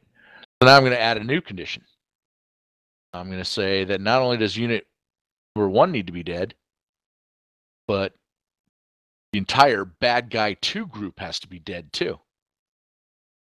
And on top of that, I'm going to add another condition. And I'm going to say that bad guy group 1 has to be only 10% left. They're all the things that have to be true. for this flag to turn on. So the way this reads is all three of these things have to be true for the action to work. Unit 1 has to be dead, bad guy group 2 has to be entirely dead, and bad guy 1 group has to be group alive less than. Well, what happens if I don't necessarily want all that to be true? Maybe it's an or thing. Maybe any one of these will make me happy. Well, rather than make individual triggers for each one of these, all I have to do is insert an or statement between. Notice I clicked on the or statement here. So by putting this or statement in, I've now changed the condition to go like this. Unit 1 is dead. Flag 2 will be turned on or set to true. Or if group bad guy 2 is dead, that will also turn flag on 2. Or if bad guy group 1 is less than 10% alive, that will turn on. Any one of these will trigger that action now. So I changed something that was an and statement where all three of these had to be true to just one of these has to be true by inserting those or statements. Now here's another way you can look at this too. If I delete this or statement like I just did there, then guess what I've done? I have now created an and. Created an and statement for these two. So now my condition is, well, unit 1 is dead. That will trigger my flag to on. Or both group bad guy 2 has to be dead and these guys have to be less than 10% for that to happen. So a lot of power in your conditioning statements, what you're checking for, what you're looking for by just placing or statements or removing them, adding additional conditions to check for. You can get carried away here. I mean, there are situations we've had where we are checking for whether an aircraft has returned to a heliport pad. And so we're not only setting it in a zone, but we want to make sure it's landed and its engines are off. So we're like checking for vertical speed. We're checking for altitude. We're checking for all these different things. And we got all these conditions that have to be met before the action can be executed, rather. Now, let's say that I've set this up like I did, and then I set flag on. Now, let's say I create a new one. And what am I checking for? The flag is true. Flag number 2 is true. Except what I'm going to do here is maybe I'm going to do a time since flag 2, 10 seconds later. And I'm going to do a message to the Blue Coalition, and I'm going to go mission success. All right. So I've just gone in and said, congratulations, everybody. Mission was completed because my flag 2 got set to true, and that's because all these conditions were met. Now, why didn't I just go in and create a message over here rather than turn the flag on? I could have easily just said, well, when all this happens, just put a message up. Sure, you can totally do that. But if you use flags to track things, then you can keep track of other things and combine all your flags together at the end and say, okay, well, now I've got all these different flags that I'm checking for before this action can occur.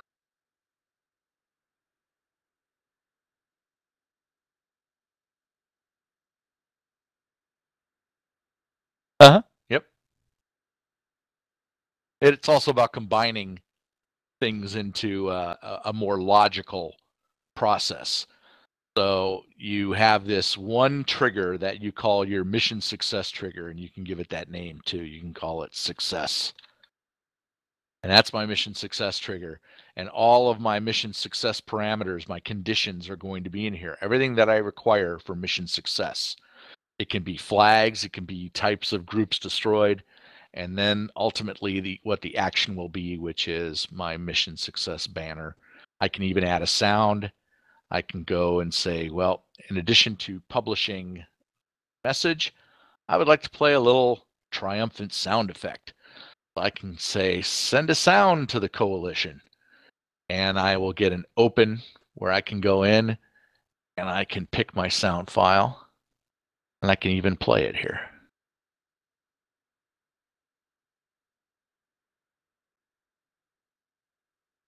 I can stop it. So I can add additional actions that I want to have happen based on conditions here. And they will execute in the order you see them in. It's almost simultaneously, but they do actually go down the list from top to bottom. Okay, let's get into something else here. Remember that aircraft that's sitting over here on the ramp? At Kobaletti, we set it to start. We want to be able to have that work. Well, we need a trigger for that. I'll let CAS start. That's just going to tell me that that's what's triggering my CAS flight to take off. Well, we need a condition first. So what's my condition? Let's say I could trigger it on a flag. I could say flag 3 is true, and then I could set up a separate trigger that says, well, what are the conditions to make flag 3 true? Maybe some units have been attacked, or maybe the Black Knights have taken off or something like that. Maybe I need the Black Knights to take off first. The Black Knights could pass through this trigger zone, activate the trigger, and subsequently set up a flag. Very similar to what we did in this top one here. Except for human-controlled pilots, you would not use a group. You would use an individual unit. You would go down a unit for that. I should probably jump out of the trigger editor and show you how to do this, because I forgot to do that. Say you want to add a Black Knight. I want to give him a 10C. Very important, you need to add his call sign, preferably in all capitals, both in the name and the pilot. Be the same. Give him his BORT number if you want to. His own ID, as we call it. Assign a frequency if you'd like. Eek. You can even give him a call sign, which the ATC is going to refer to him as. But for skill, he's going to be client. Very important. Multiplayer is client. You choose player, he's only going to work in single player. Set him to client. Now that's it. I cannot add additional aircraft. I can't create a group. I am a single airplane group, human pilot. That's me, SkyKnight. Now, you can add waypoints for me if you want to. You can assign me waypoints, which will show up in my nav system by going in and adding waypoints, telling me to go a certain way. You can even go in to these waypoints and you can name them. Let's say waypoint 1 is IP. No. Let's make waypoint 1 fence in. Let's make waypoint 2 IP, and waypoint 3 target. These names will actually show up in the HUD of the A10.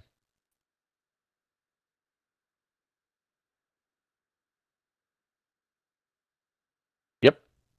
So if I have assigned altitudes, the autopilot will attempt to fly it to those assigned altitudes. Now, go into armament. We can, of course, give it a loadout. I already showed you guys that. But more importantly, because this is a Black Knight, you need to give them their correct skin. So you need to assign pilot SkyKnight his skin. Scroll down until you enter the Black Knight's liveries. And depending on whether you want to give them the Eurohog or the standard modern Air Force one, you use their 2-letter. So you need to do that for each pilot.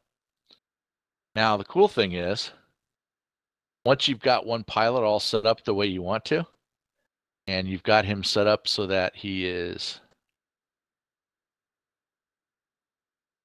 doing a ramp start. Let's say he's going at space 5. Now you can highlight that Black Knight. Do your copy and paste. Control C. Now watch what happens when I do a Control V. He's going to jump to another part of the airport. But very important, because I want all the pathing to stay exactly the same. I don't want any of the waypoints to be different. I want them to be all the same for each pilot. I'm going to zoom in, and I'm going to hover my mouse right over the top of that, and I'm going to do my Control V. All right, nothing showed up. But when I zoom out, there he is. He's over here because he put him on a different parking spot. But if I go scroll over, look at my waypoints, because I hovered my mouse right over the top, they're right on top of each other. So even though we have pilots in the squadron, and you think to yourself, shit, I got to create 10 individual units every time I want to these guys. No, you just create one, fill them all out the way you want to, and then duplicate it for the others. Now all you have to remember to do is highlight the plane, change the pilot name. Notice if that damn number 001 there. This is going to be Vulcan. Actually, I can't use Vulcan because he never gave me a skin, so he's skinless. Jackbeard. To armament, and I go ahead and hit Yak. Remember to give him his skin. Want to make sure that everybody gets their skin, and of course give him his parking spot next to all the other Black Knights. There he is. So that was what I forgot to show you guys earlier about setting up human pilots. Very important. Each one is set up unique like that. When you set the frequencies in that interface, does that default to the radios in the pit? It does. 235 should be dialed up on uniform.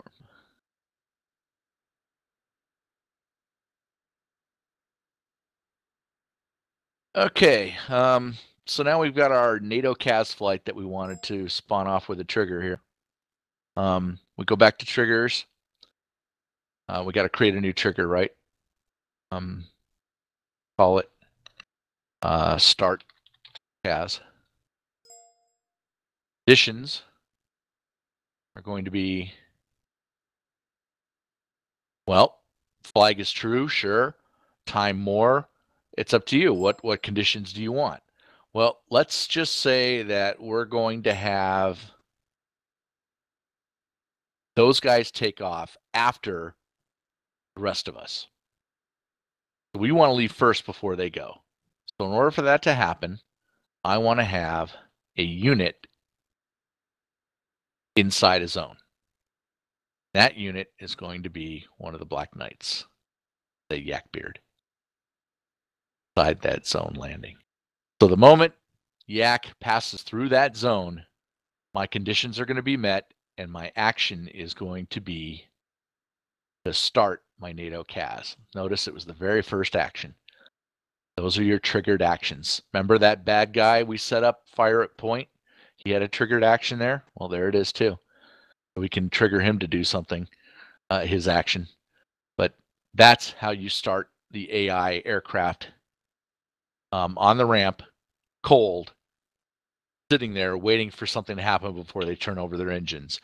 In this case, we are waiting for Yak to fly through the trigger zone for them to start their startup process. And also, we want to remember that we have to have uncontrolled checked.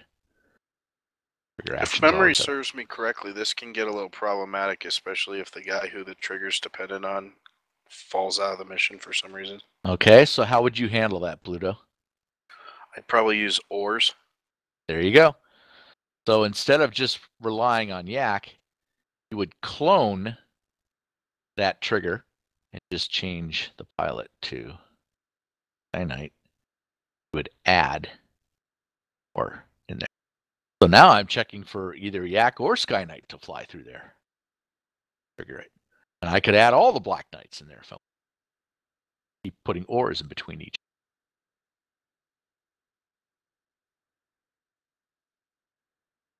Make sense? Yep. All right. Let's talk about late activation and activate group. All right. So we just showed you one way of starting, doing a delayed start of a unit. There is another way to do the exact same thing. I'm going to go in and I'm going to delete that trigger. I'm going to go into my NATO CAS guy. I'm going to turn off uncontrolled, and I'm going to delete that triggered action. Now, I've just returned him to start immediately upon mission start, but I don't want that. I want him to still behave the way we just described with the triggers. But how do I do that? Well, I'm going to create the trigger.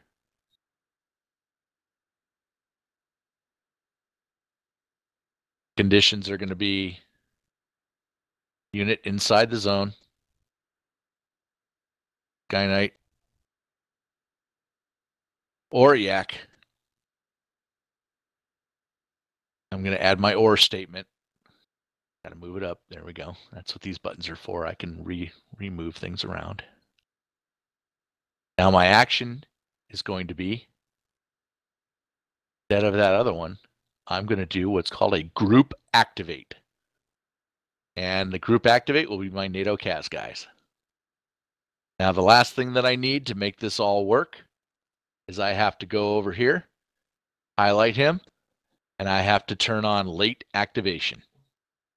If I forget to do that, he's going to show up at the beginning of the mission and start up right at the beginning like he always does. But the moment I check that, he's going to vanish.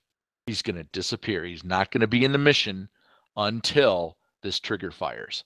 The moment this trigger fires, in other words, SkyKnight or Yakbeard pass through that zone, and this happens, all of a sudden these two airplanes are going to magically boop, pop up on the ramp and begin their startup procedure.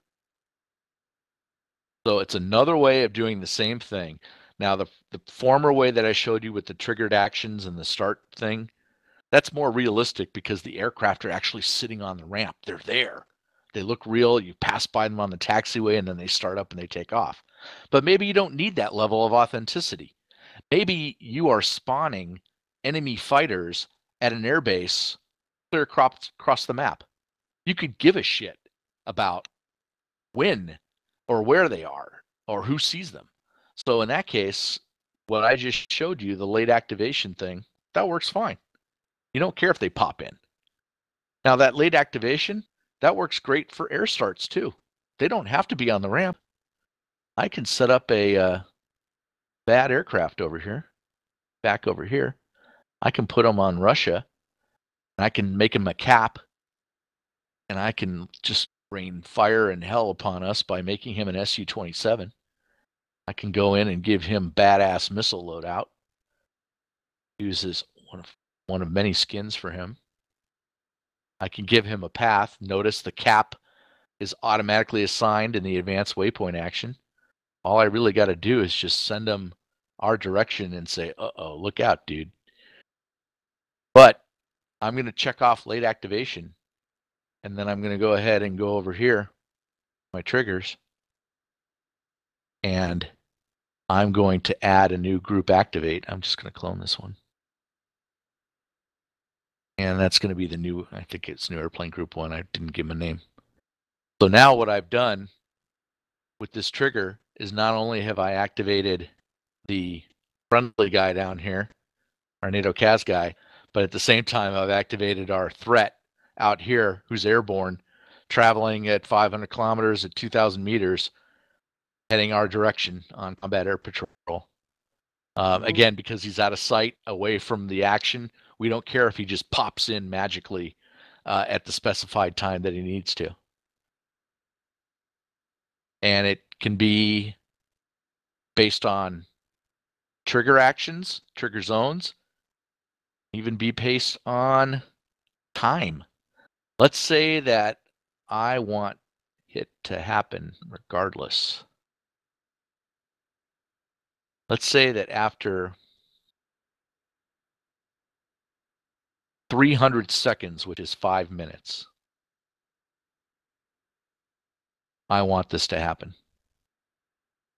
So now the way I've set this condition up is I've said SkyKnight or Yakbeard passing through the zone will trigger my bad guy, or if neither of these guys get up in the air within 5 minutes, guess what? After 5 minutes, my bad guy is going to get triggered anyway.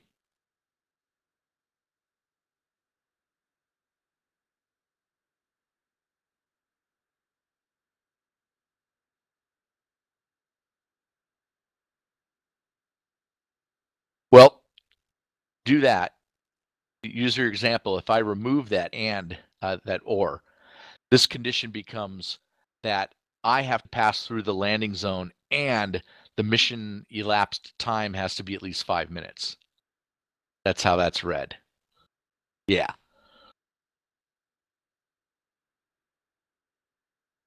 And not only have passed through, but currently be inside that zone at that 5 minute point. Exactly. Yeah. So that's a little risky there to do it that way, but you're better off with an or statement there. Okay. So we've talked about activate group, and that works for ground groups too. So if I go over here to my ground group here, this was speaking to a point that you brought up earlier, Renderman, when you were saying, well, how do I know that this guy is going to be up here when I want him to be? I want this guy up here to be in this area when my fighters are in the area. Well, rather than have him start right at the beginning of the mission, I'm going to check him off as late activation. And then I'm going to go over to my rules. I'm going to create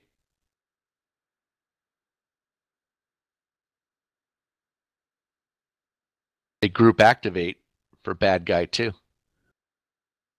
So what's going to happen now is once the NATO CAS guys activate, my bad guys are going to activate. They're going to pop in. They're going to show up. Now, maybe that timing isn't very good. Maybe I don't like that timing. So how would I do something better? Well, why don't I do this? Why don't I create a trigger zone? I make it 3 clicks long or in radius. And I put it right in the middle of the path, the aircraft, my NATO aircraft, right out there.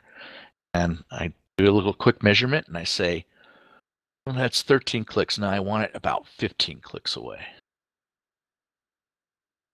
That's better. Now remember, when he enters the zone, it would be this way. About 20 clicks away. That's good. I like that right there. So we're going to call this trigger threat. No. Trigger bad guy.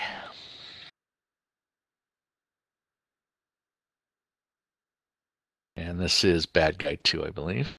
Yep. Okay. So now the way I've got this set up, all I have to do is go over to here.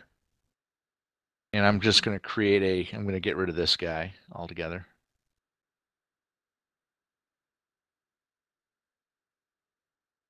Oh, for crying out loud. I'm going to create a new trigger. I'm going to go in and I'm going to say when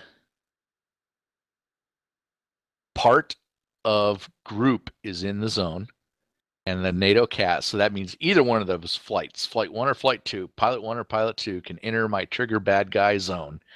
Once one of those guys enters that zone, then I am going to Group activate my bad guy 2. So now what's going to happen is the moment pilot 1 or pilot 2 reach this point, this guy is automatically going to pop in and start going on his path, which means the timing is perfect. He'll be in the right spot for my guys to begin attacking him. Now, I said poop, as in pop in. What if you don't want them to pop in? What if you want them to actually look like they're in the mission from the beginning? Unlike air units, which you have no control over because they're air units, ground units, you can actually check off this box, visible before start. That box is checked.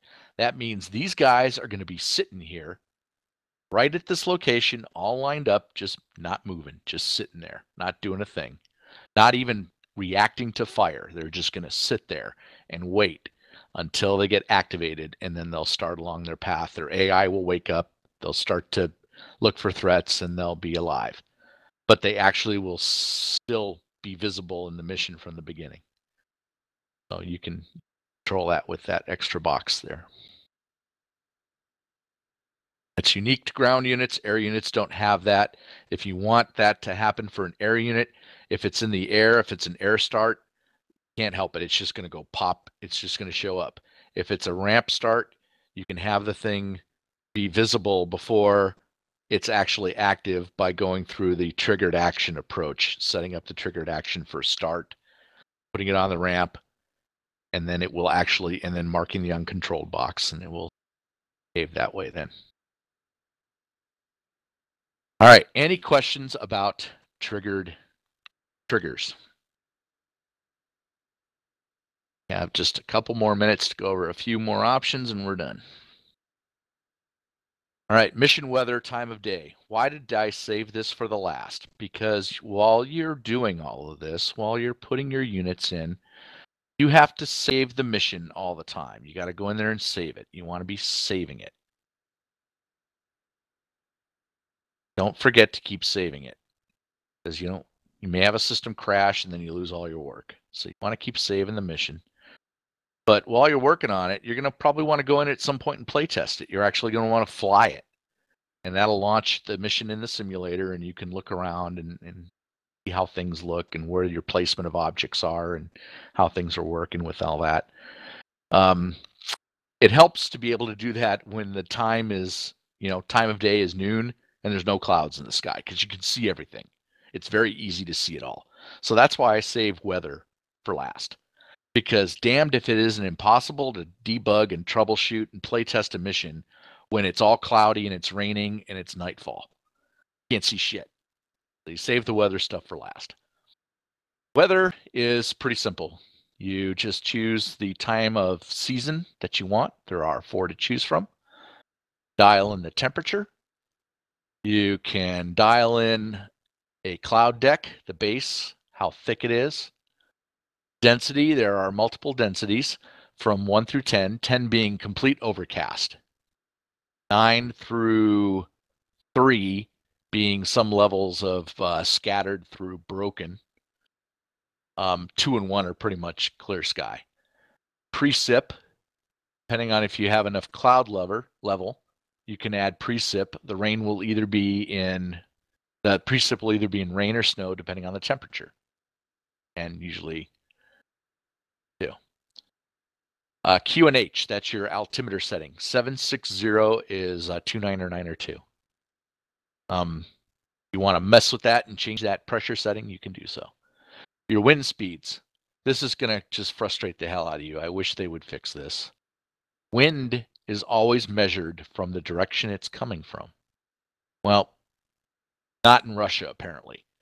In Russia, they like to measure the direction the wind is going to. So when you hear a weather report at the airport and you're taking off from runway 7 and the tower calls wind is 080 at 15, that means he's telling you that the wind is coming out of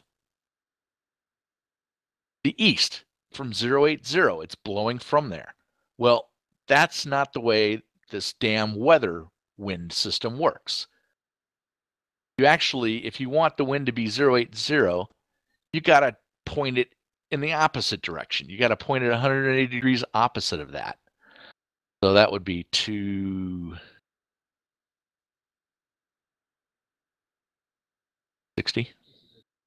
Yep. So this is going to frustrate the hell out of you. It still frustrates the hell out of me. It's only because I've built missions long enough that I'm used to it by now. But you know what? You're going to go into your mission while you play test it, and you're going to realize the wind is fucked up. And you know how you're going to find that out? Because you're going to see the smoke. The smoke coming out of the chimneys is your ultimate windsock. It tells you what direction the wind is blowing. So if you need help, if you're trying to figure out where you want the wind to be blowing from, just look at the chimneys and adjust accordingly to that. Wind is very important for two things. It adds challenge to the mission, and it controls the runway directions that you're going to take off from. So you need to add wind, at least at ground level, and you can increase the wind speed the higher up you are.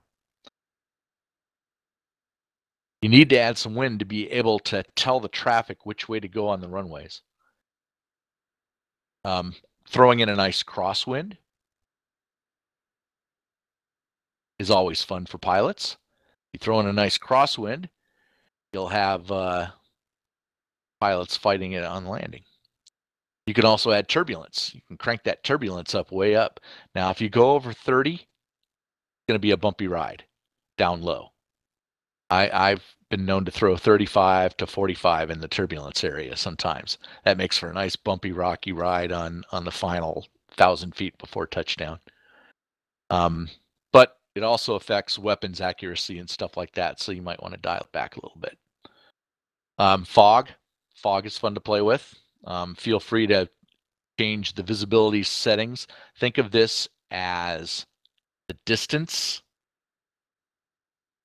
and think of this as the altitude. So if you wanted 5 clicks worth of visibility, you would dial it in around 5. Although I think this number is exaggerated. I usually use half of that for some reason. It's exaggerated in the game.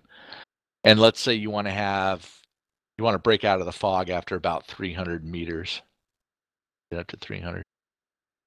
And you'll have a nice little haze layer of about 300 meters. Now, if you get crazy and pull a stunt like this, you're going to end up with soup. You're not going to be able to see shit. It's going to look like a big giant blanket on the ground. But if you crank the visibility up like that, you'll get that nice little hazy layer sitting on the ground. Fun to play with. Experiment at will. Now, what's this down here? Well, this is for the lazy folks that really don't want to fuck around with all the weather that I just showed you. If you just want to call up a nice clear sky on a spring day, just do that. And then hit the load button. Don't ask me why it's like this. Russian programmers. You got to select it first, then you got to hit the load button. You do that, automatically going to change all the settings up here. Let's say you look at it and go, well, shit, it didn't give me any wind. All right. How about summer with some clouds and wind? Well, there you go. Now I got some stuff. And let's say you want, your Lord Angel, and you want to throw a battleship out there in a thunderstorm. Well, you just do that. Boom. Now you got complete overcast. It's thunderstorm. Lightning's crashing down everywhere. It's super heavy winds. Lots of turbulence. Fun times. I got a quick question about weather, SkyKnight. Yo. Is there any way to get the mission to change the weather based on a time restriction or a certain amount of time elapsing? That is under dynamic weather, and that is level 201 stuff. Okay, got it. That's just going to be pertinent to a mission I'm making, so I'll wait till the next class. Yeah, dynamic weather is a bitch. I would refer you to our 2 video experts in the squadron who have extensive experience with dynamic weather, and that is Lord Angel and Yakbeard. Feel free to pick their brains. Okay. So that was weather. Let's go ahead and talk about time of day. Up until this point, the mission's been at 12 noon. Well, where's time of day? It's nowhere in the weather report, is it? That's because they stuck it in that mission briefing that we talked about. There's your time of day. It's a 24-hour clock. The date impacts things as well. Changing Sunrise, the sunset. date affects sunrise and sunset times. This part of the Crimea, or the Caucasus rather, can be, it can stay light during the summertime, very, very, very late. It can be like 22:30 and it's still echoes of daylight. So adjusting the date affects not only the sunrise and sunset, but the constellations in the sky. And obviously, we want to try and make it accurate, the weather as well.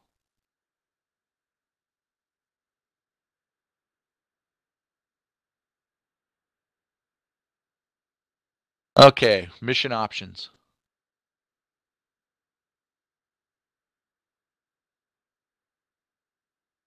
That's this guy right here.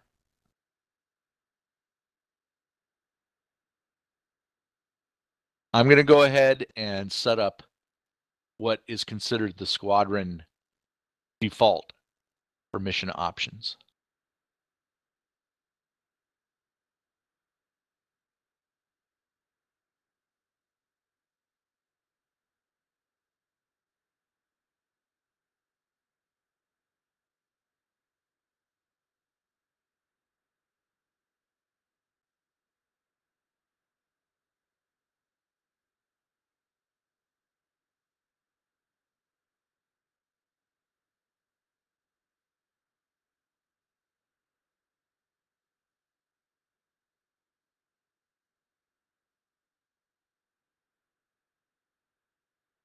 That's interesting. That behavior is different. Okay, that's cool. Looks like they fixed that. Good. Okay, I think I got everything here. All right. I think there's a screenshot of this somewhere. If not, I probably need to add one out there again because everybody asks about this. What are the default options to set up for the mission? Very important because you're enforcing these on the server, which means you're enforcing them on everybody's PC. That's what this means. The left column, when it's checked, means you are enforcing it, which means you are insisting that regardless of what the settings are on an individual client's PC, the server is going to enforce this and make this sure that it happens. The values over here are like true and false. So if it's checked, that means it's true. If it's unchecked, it's false. So what we are saying is we are allowing you to respawn. We are allowing you to have external views. For your F10 map, you are using what's called the fog of war, which means when the mission starts, you're not going to see any of the red units out there unless they are exposed by air units over the top of them or ground units engaged with them. Padlock, we're allowing padlock views. We are allowing tooltips. Tooltips are when you hover your mouse over a instrument, it tells you what it is. And labels. By default, we are allowing you to use our labels file. If for some reason on your mission you choose to fly without labels, and we often do, then you would still enforce it, but you would uncheck it. So now you're enforcing the fact that there are no labels allowed. That's how you read that. We always push the high scenes level because we want the highest detail. Civ traffic is optional. We usually leave it at low, but I've had one mission where I cranked it up to high because I wanted civ traffic to actually be a factor.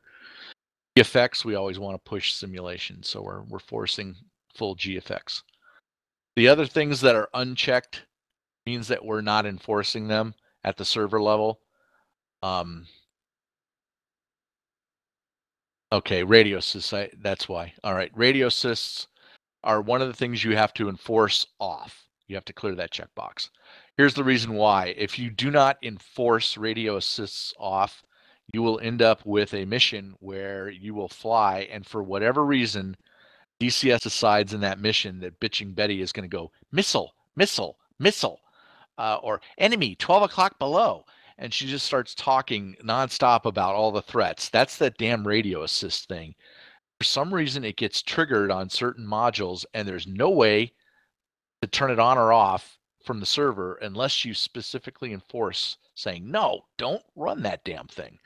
So I found that having that checked for enforcement and unchecking the value as false prevents that from happening. So that's your options and how to enforce them. All right, any questions about what we've covered tonight in the mission editor before I just show you where to find some really cool reference library materials on Dropbox? Drop a what? Well, Hey, I've you either weren't done a even great around. job of explaining everything or I put you guys all to sleep.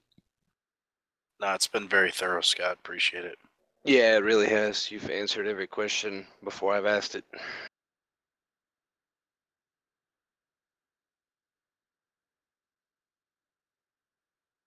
Well, you've done good. Thank you.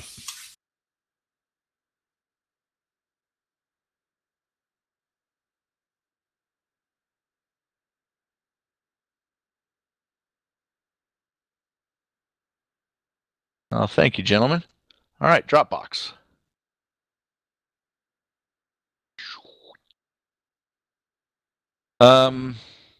We have a reference library out there that nobody seems to know about. I put it out there with the help of Renderman. A lot of some of the materials he gave me are sitting out there from many, many years ago. Stuff I've collected while I've built my missions. I tend to do a lot of research when I build my missions. I strive for accuracy. That is by no means a requirement when you build a mission. You can be as far-fetched as you want to. You can be as accurate as you want to. The guys love whatever you throw up there. They enjoy flying missions together as a group. They will love flying your mission. I do not want you guys leaving tonight feeling like you have to one-up each other or you need to come up with some brilliant first mission out of the gate. No. We will be thrilled to fly whatever you have for us, as far-fetched as you want it to be or as accurate as you want it to be. I would just encourage you to put something together so that you have some experience to see how it plays out. Because it's one thing to build a mission and figure out how it's going to execute. It's another thing to see other people actually fly it and how it plays out. Just talk to Yak and Angel about some of their experiences that they've had with how they thought missions were going to play out and how they actually did. It's fascinating. It's one of the fun things of being a mission builder is seeing other people play your mission and how they approach it compared to how you thought they were going to approach it. So you only learn that by doing. You only learn through experience. The only reason that Yak, Angel, and Floundog and SkyKnight are so good at building some missions that you guys like to fly is that they've done it for so long. They've had experience doing it. They figured out all the things to do wrong. They've made all the mistakes. They continue to make mistakes. We all do. You learn by doing. So I really encourage you to just take that first step, create something, and build off of it from there. And don't be afraid to ask for help. That's what the IM is for. While you're building a mission, a question pops in your head, shoot off an IM. Chances are Yak, myself, Angel, one of us is going to be up and we'll answer your question. So I encourage you to do that. You can also go to the reference library for help. There's a shitload of stuff in here that you can reference to help you. One of the things I mentioned at the beginning of this web conference was the objects photo book. It's right here. This thing is awesome. This is a complete list of all of the objects in the game, very handily set up in a PDF format for you to quickly find, faster than you looking through the encyclopedia.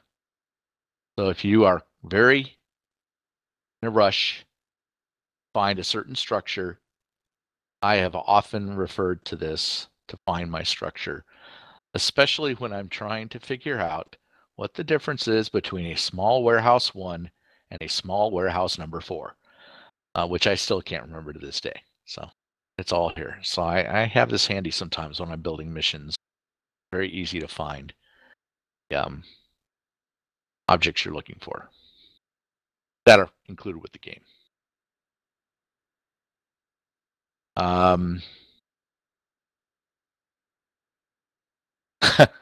This is still current. This is still works in certain parts of the map, believe it or not. This is a train schedule. There are trains, AI trains that run from city to city within the mission editor, within the simulated world. These are their schedules. You can actually look up a schedule for a train, and if you want to include a train in your mission, you want to have a train show up at a certain point in time, you can probably figure it out by referring to this train schedule. This train schedule is only good for about 2/3 of the map.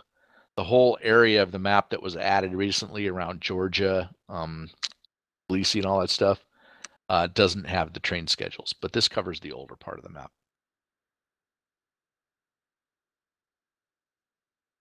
Now, all the subdirectories you see in here have just a wealth of information. Air defense systems.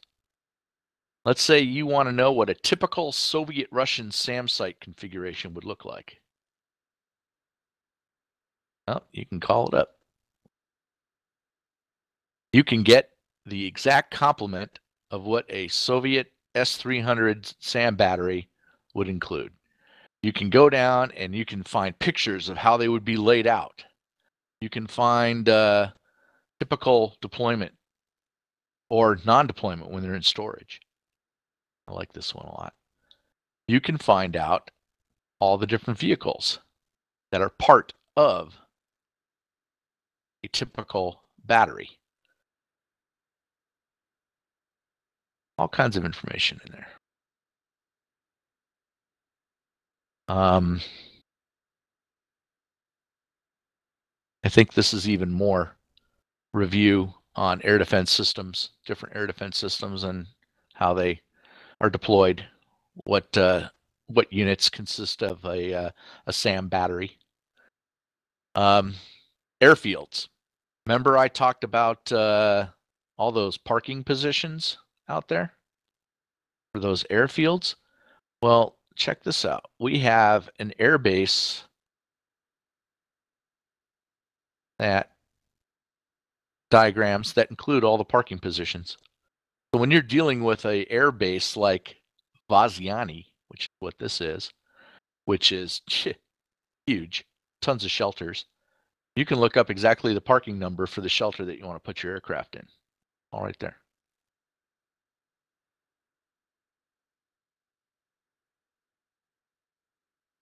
Charts and maps. We have a theater map. This one's probably going to take a bitch load to, yeah. This is a complete, I think this is a full-blown layout, tile layout of the TAD display. What this is. You can actually zoom in. Or it might be the kneeboard one. TAD or kneeboard, one of the two. But maps of the entire operating area for the Caucasus. I even added some Middle East maps for those folks that wanted to, pretend they're in the Middle East. Information on recent conflicts. That's really outdated. That hasn't been updated in years. Dynamic weather templates. Angel will probably point you there when you ask him about that. I'm not going to go into JTAC. Mission editor template. Not going to talk about that. That's level 201. Mission voice clips. We got some voice clips in here.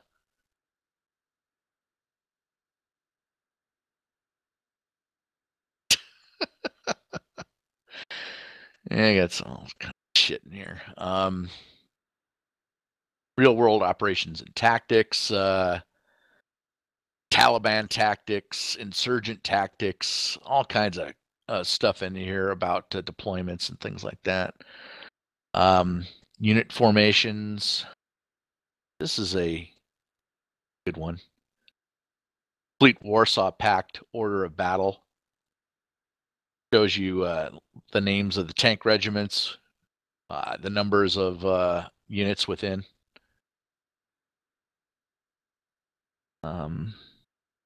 This Red Guards thing is a really good one too. If you want to know what a typical infantry fighting vehicle battalion, rifle battalion would be made up of, you can click on it, and then you can click on the individual sub platoons. So you want to know what a typical SAM platoon would consist of. It would consist of the following equipment: 9 shoulder-fired missiles, 3 BTR-80 APCs, so on and so forth. It's pretty good. It's a nice thing. A tank, going to a tank battalion here. It's actually pretty easy. Soviet tank companies are basic. Typical tank squad.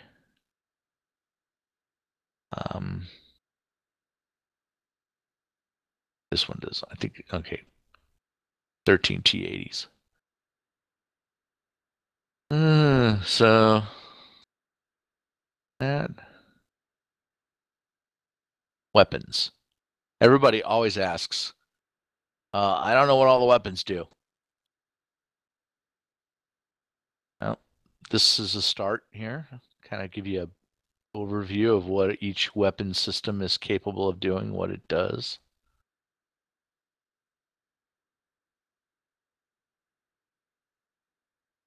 I think we have, this is a good one. I like this one. This was the one I was thinking of. Gives you some notes. Very important. You're trying to figure out what is the best weapon to carry on your mission. This will tell you. GBU-38. Been using those a lot lately. Great against static light to medium armor. GBU-31. Great against heavy armor or buildings. LGBs, laser guided bombs. GBU-12. Good for light to medium armor. GBU-10. Good for heavy armor or buildings. So on and so forth. Let's say you want to find out which AGM-65 missile is capable of taking out buildings. That's the model and the K model that have the heavy warheads on them.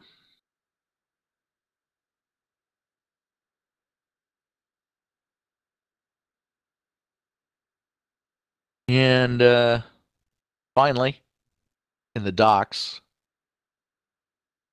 there's the mission brief template. That's right here. BK mission brief template. This is set up so that when you double click on it and open it, assuming you own a copy of PowerPoint, you will get the template loaded up where you can just start populating stuff, you know.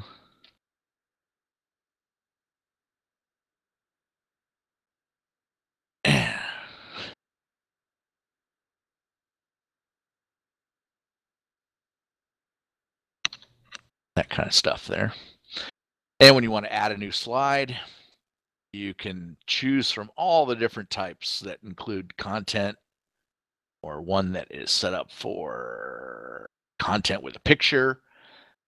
Click the icon and choose the picture you want to add. Type your text in there, your bullets. It's all formatted. And when you go to save it, it's automatically going to ask you for a file name and a location to save it, because you're saving your own version and you will never be able to overwrite the template. So when you're building your mission briefs, feel free to use this template to do it. It's designed to make things easier for you.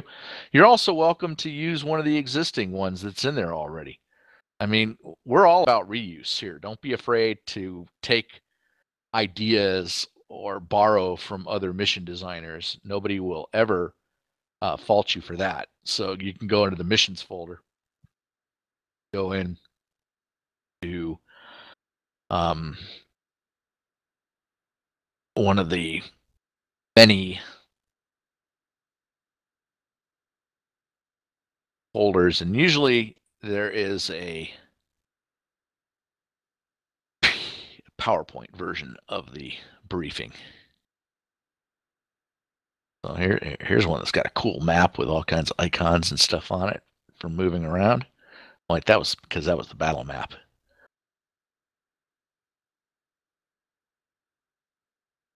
Here, we'll just go to Blackport. got his Blackport one there.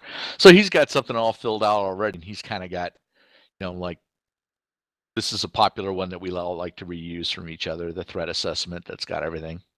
Feel free to build off of that. I have a quick question as it relates to the building a briefing. Yeah. How are you extracting the maps and such from the mission? So like the satellite view that you see here? Yep. Or are you talking about something like that? Both. Okay.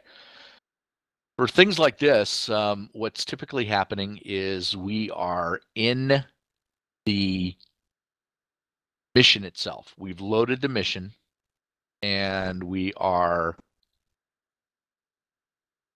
going to external view by hitting the F2 key. You can actually go anywhere you want to on the map and go to the F10 view, find an area that you want to orbit over for a satellite picture, and then hit left control F11. That's the free form, free flight camera mode. When you do that, you will jump into the sim and be able to fly around anywhere you want to in free camera mode by using your mouse wheel and your cursor. It'll basically fly you around. You can hover over an area like Angel did in the satellite view, find the spot that you want, and then you just hit a print screen. That will automatically save the screenshot to your Save Games DCS folder under a folder called Screenshots. You can see here that I've got a couple photos that I used. I was taking some pictures of the mission editor, as well as I was taking a picture of the Anapa area here from high up. Here's one that I already converted to black from one of my missions. Once you have these screenshots taken, some of us go into a photo editor to change them up and enhance them or make them look like satellite images. But you can do that in PowerPoint too. Look, I'll do this. I'll highlight his map here that's in color. All I got to do is go to the picture tools, use color, go boom, and I just turned it to black and white. I didn't even need a paint program to do that. I just did it right in the PowerPoint. So that's easy to do. And then we like to doctor up the maps within PowerPoint by setting up waypoints, drawing lines. All this stuff is done from within PowerPoint using presentation tools that are available to you. A view like this, which was obviously taken from the mission editor, all he did was just find a spot that he wanted to be in the mission editor over his target area and hit the print screen button. Boop. And now he's got this sitting inside of his Save Games DCS Screenshots folder. And then let's say you want to get rid of the mission editor banner and all that stuff. That's easy to do too. All you have to do there is crop the image. So to give you an example of cropping, let's go to this one. Picture tools, I go to crop over here. Say I want to get rid of the title bar in the menu. Do it like that, right from within PowerPoint. So you don't really need to use fancy Photoshop or paint tools or anything like that. Anything that we have done with screenshots of satellite intel photos or airport diagrams or things like that can all be manipulated from within PowerPoint pretty easily. This is an example of multiple screenshots that he just inserted individually. Each one of these is a different screenshot that he plugged in. And then he just added some PowerPoint objects like an oval and made it dashed and added this little box and things like that. Added these down here, all PowerPoint objects. Now in this picture, it looks like he used Photoshop to do the little extra gizmos like this, but I've used PowerPoint to add these type of things as well. Certainly doable. A word about the mission data card that you're seeing in some of these briefings. It is not required. You do not need to use this. It's totally optional. If you can provide all the information in a separate format that's less busy, you're welcome to do so. I actually don't care for this mission data card myself anymore. I kind of have stopped using it. So I've chosen to do things something different, but I think we do need to come up with another mission data card. If for no other reason than that new kneeboards tool that we're starting to use would be perfect for cranking out mission data cards that we could then just easily insert into the mission with all of your pre-briefed frequencies on it, all of your runway headings, your weather, all that stuff. So you don't really have to worry about jotting all that shit down during the brief. It's going to be there on your data card sitting on your kneeboard. So that's on my to-do list. I want to try and reformat this page in a more kneeboard friendly view. Do it that way. But for you guys that are starting out with mission building, do not feel like you need to create the mother of all briefings. In fact, shorter is better. Nobody wants to sit there for 45 minutes listening to a brief. Shorter the brief, the better. In fact, we're trying to get everybody to brief within 15 minutes. We want to start the brief at 8:15. We want to be walking to the jet by 8:30, 8:35. So, that being said, if you can say things about your mission in fewer words, by all means do so. A picture is often worth 1,000 words. If you can summarize everything like Angel did here with one simple picture, then that saves you from having to type out a bunch of stuff and explaining everything. So I would encourage you to do that. Take a look at some of Yakbeard's briefings from his missions out there on Dropbox. He's excellent at creating very simple, brief, but to the point, everything you need to know briefings in a few pages. I would not look at my briefings. I'm the guy that tends to create the huge Bible.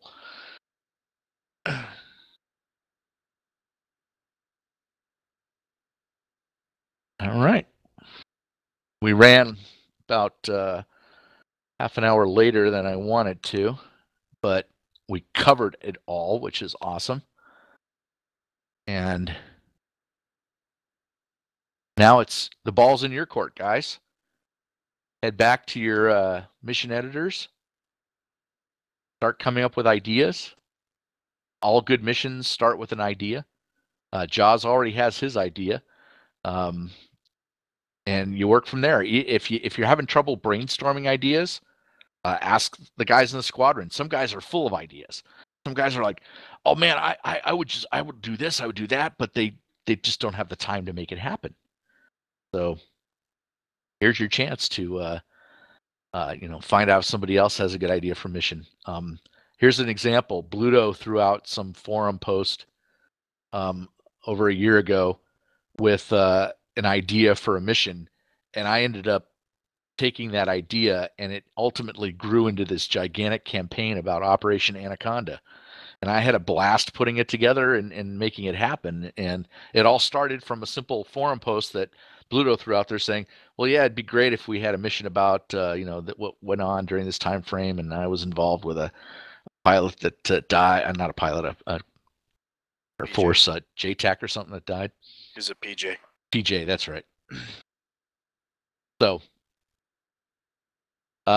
ideas, if you need them. Otherwise, you can just refer to recent events. Geez, there's so much going on in the world, both now and in the past, that there should be plenty of ideas to pull from, come up with an idea. And if for no other reason, just to start out mission building, feel free to do something like we did tonight. Just to do a convoy attack. Just go very basic. So you know what? We're going to sortie from this airbase. We've got multiple convoys coming down this road. They're supply convoys. Maybe they've got anti-air protection, and we're going to go in. We're going to take them out. How simple is that? I mean, we've showed you how to build convoys. Showed you how to put human players in there. You can throw some triggers in. After a few hours, you'll have the general basics of a mission. build from there. That would be my biggest takeaway. Is don't feel like you have to start off so complicated. Start off basic and build off of that. You'd be surprised how fun convoy missions are for the guys in the squadron. We love those. Strafing convoys with the guns, attacking them. Convoys can be very lethal too, especially if they have embedded air defenses in them too. And let me just throw out there, if you don't worry about having a story, it's always fun to fly a mission, even if it's just red and blue. You don't have to have a big background or anything. Thank you for that. Yes. Some of the guys love to drill up the big backstory. And that's certainly not necessary. Yeah. One of our pilots that used to be in the squadron, Outlaw, we used to tease him because he would just come up with fictitious countries. His last one that he had was Bad Guyistan. That was what he came up with. The story is not the reason for the mission. It's all about the mission. Who's the bad guy? Von Prozac? There you go. Yep.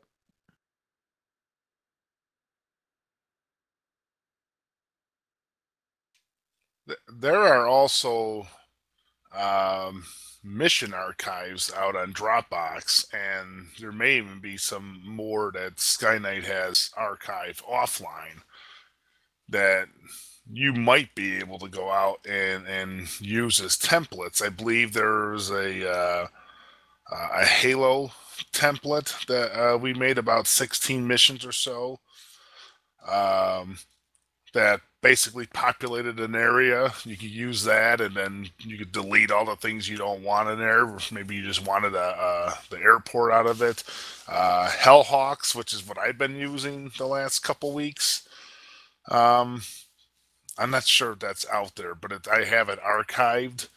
But you could simply take one of my missions, and you could actually have an airport like a Napa that has some stuff already there that you could kind of use as a template and stuff like that. So there are template missions out there that may still actually work with the versions that kind of get you started off. But as SkyKnight said, I highly recommend you start small and simple. Don't worry about all the triggers and the advanced stuff.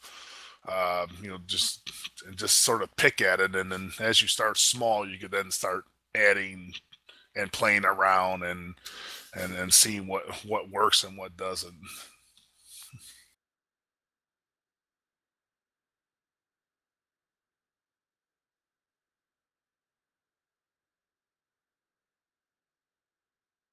The more complicated you make your mission, the more playtesting you're going to have to do. So just keep that in mind. The two go hand in hand.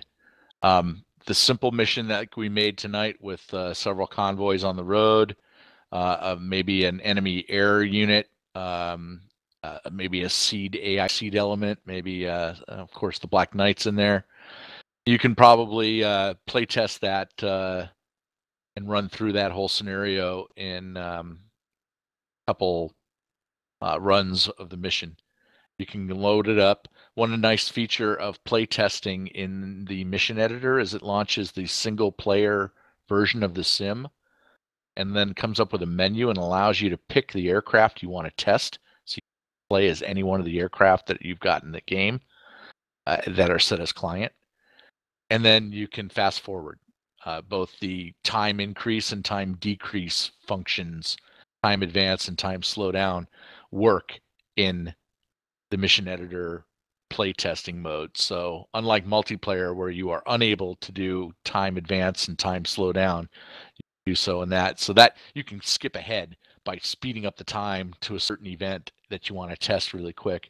It helps you playtest it quick, and then you can jump back out to fix the problems. Maybe a couple hours worth of that, and you've got it figured out.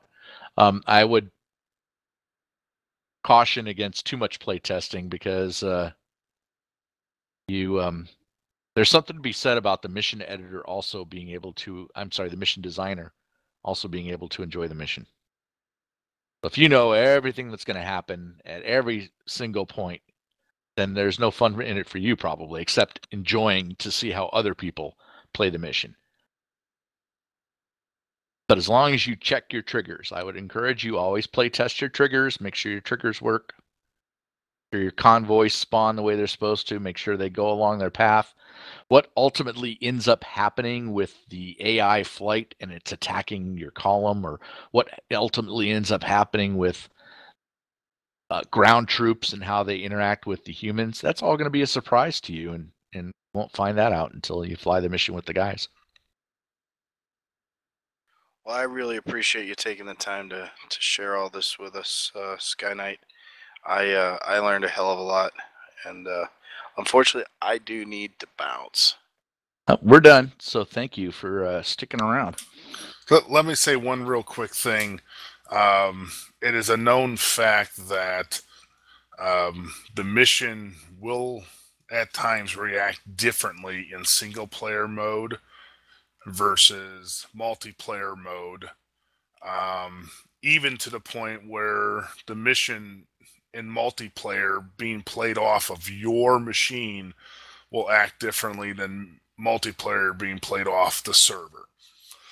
So what I'm saying is, if you have a mission and you want to test it from the server, feel free to contact SkyKnight and say, hey, can you fire up the server at a certain time or whatever. So you could actually, if you actually want to test your mission on the server on an off night or whatever, just to make sure that things look right, objects look right, and triggers are doing what they're supposed to do. So, I mean, we do that all the time. So just keep that in mind.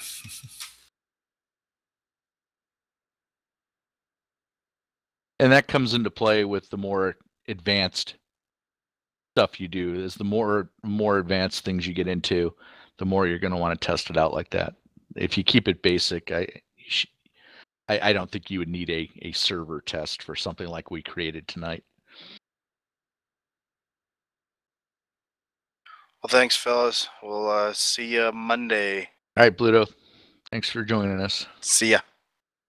User disconnected from your channel. All right, so what I've got up on the screen right here is the Crisis in Ukraine template. And you can see that this is Vaziani Air Base, where we sorted out of. There's a bunch of static objects all set up, just airport eye candy. There's even a pretty elaborate path set up for a fuel truck who starts on one area and just kind of drives around and ends up somewhere else. A lot of waypoints. And you can see all the aircraft sitting in their revetments, each assigned to a different Black Knight.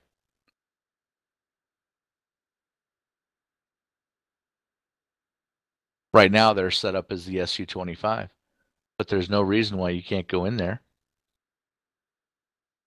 and change it to an A-10C, United States of America. Close air support. Go in and give it your weapons. Don't forget to give that guy his skin.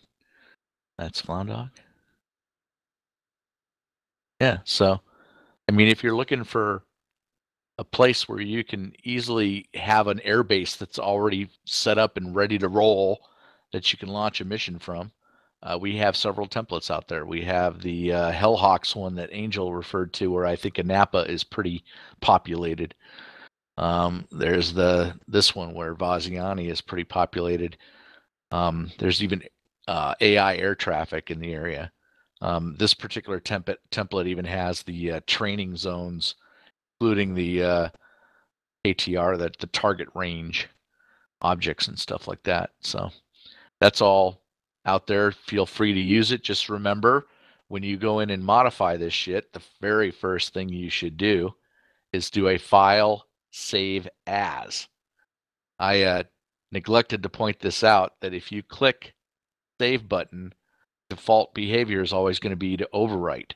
But when you open up somebody else's work, please make sure to remember to do a save as and give it a different file name, so that you don't overwrite their stuff. Or the more safe way to proceed would probably be to just go into Dropbox, find the mission that you want to work with, Here's that template. And just do a copy. And then go into your Save Games DCS. Missions. And then paste. Just paste it. And now you're working on a copy of that mission on your hard drive. You're not affecting the stuff that's out on Dropbox. And JAWS, based on your MiG-21 training, this might be an interesting template for you to use with the range sitting there and stuff.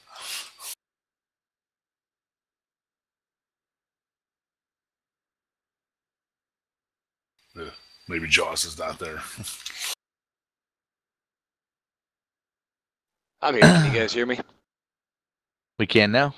Oh, sorry about that. I was messing in the sim there for a second. Anyways, yeah, SkyKnight suggested that to me, Lord Angel, and I think that's a great plan. I wouldn't have to change too much, you know. Just put some good air-to-air drones for when we do that portion of the training. The air-to-ground will work perfectly.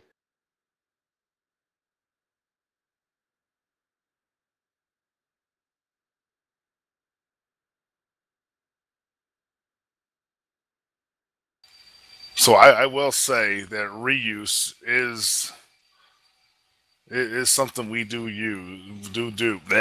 do a lot. I will go into other people's missions and see what they have done, you know, after we play it, of course, and see what they have done. And I will look at like their triggers and or how they placed items or objects they've used, just to get an idea, like what are other people doing, and that's a great learning tool as well. Like how did he get that unit to do this or that? And you go in there and go, oh, that's what he did. He put it there and he set up a simple trigger. Well, I could copy that, you know, stuff like that. So it's good learning resource by going into other pilots' missions. Yep, definitely. Don't try to reinvent the wheel. Somebody else has probably already figured out the answer to your problem and can save you a shitload of time. That's why I said feel free to use that IM. That's it really comes in handy if you're sitting there working on a mission and something's not working right. You don't understand why it's behaving the way it is. Just ping somebody on IM and they'll come right back to you and say, oh yeah, try this and this is why it's doing it, and it'll be like a light bulb. And rather than walk away frustrated, you'll have your answer immediately and can continue on.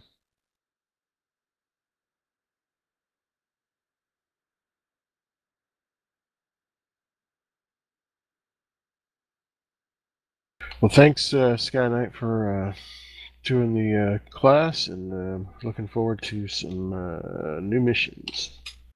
Yeah, thanks for showing up tonight, Yak.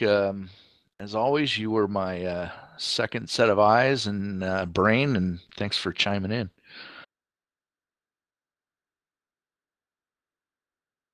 Have a good night, fellas. You too, man. Good night, yeah. Take care, buddy. Yeah, I'm gonna punch out too. Thanks for hosting this SkyKnight. That definitely got the cobwebs out for me too. So appreciate that. You're welcome. All right, good night, fellas. Night. See you, buddy. Good night. Thanks for the training, SkyKnight. Really appreciate it. You're welcome, Vulcan. Hopefully we'll see something from you on the mission calendar here. You bet.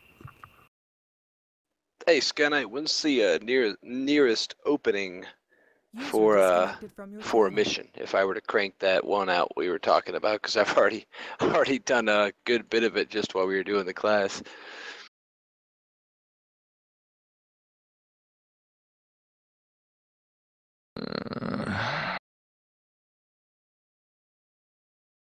Okay, let's go to month view here. Here's the Black Knight's mission calendar. This is the thing that Bluto set up for everybody. What's today's date? Okay, so yeah, here's next Monday's mission. That's Angel's Highway to Hell. And then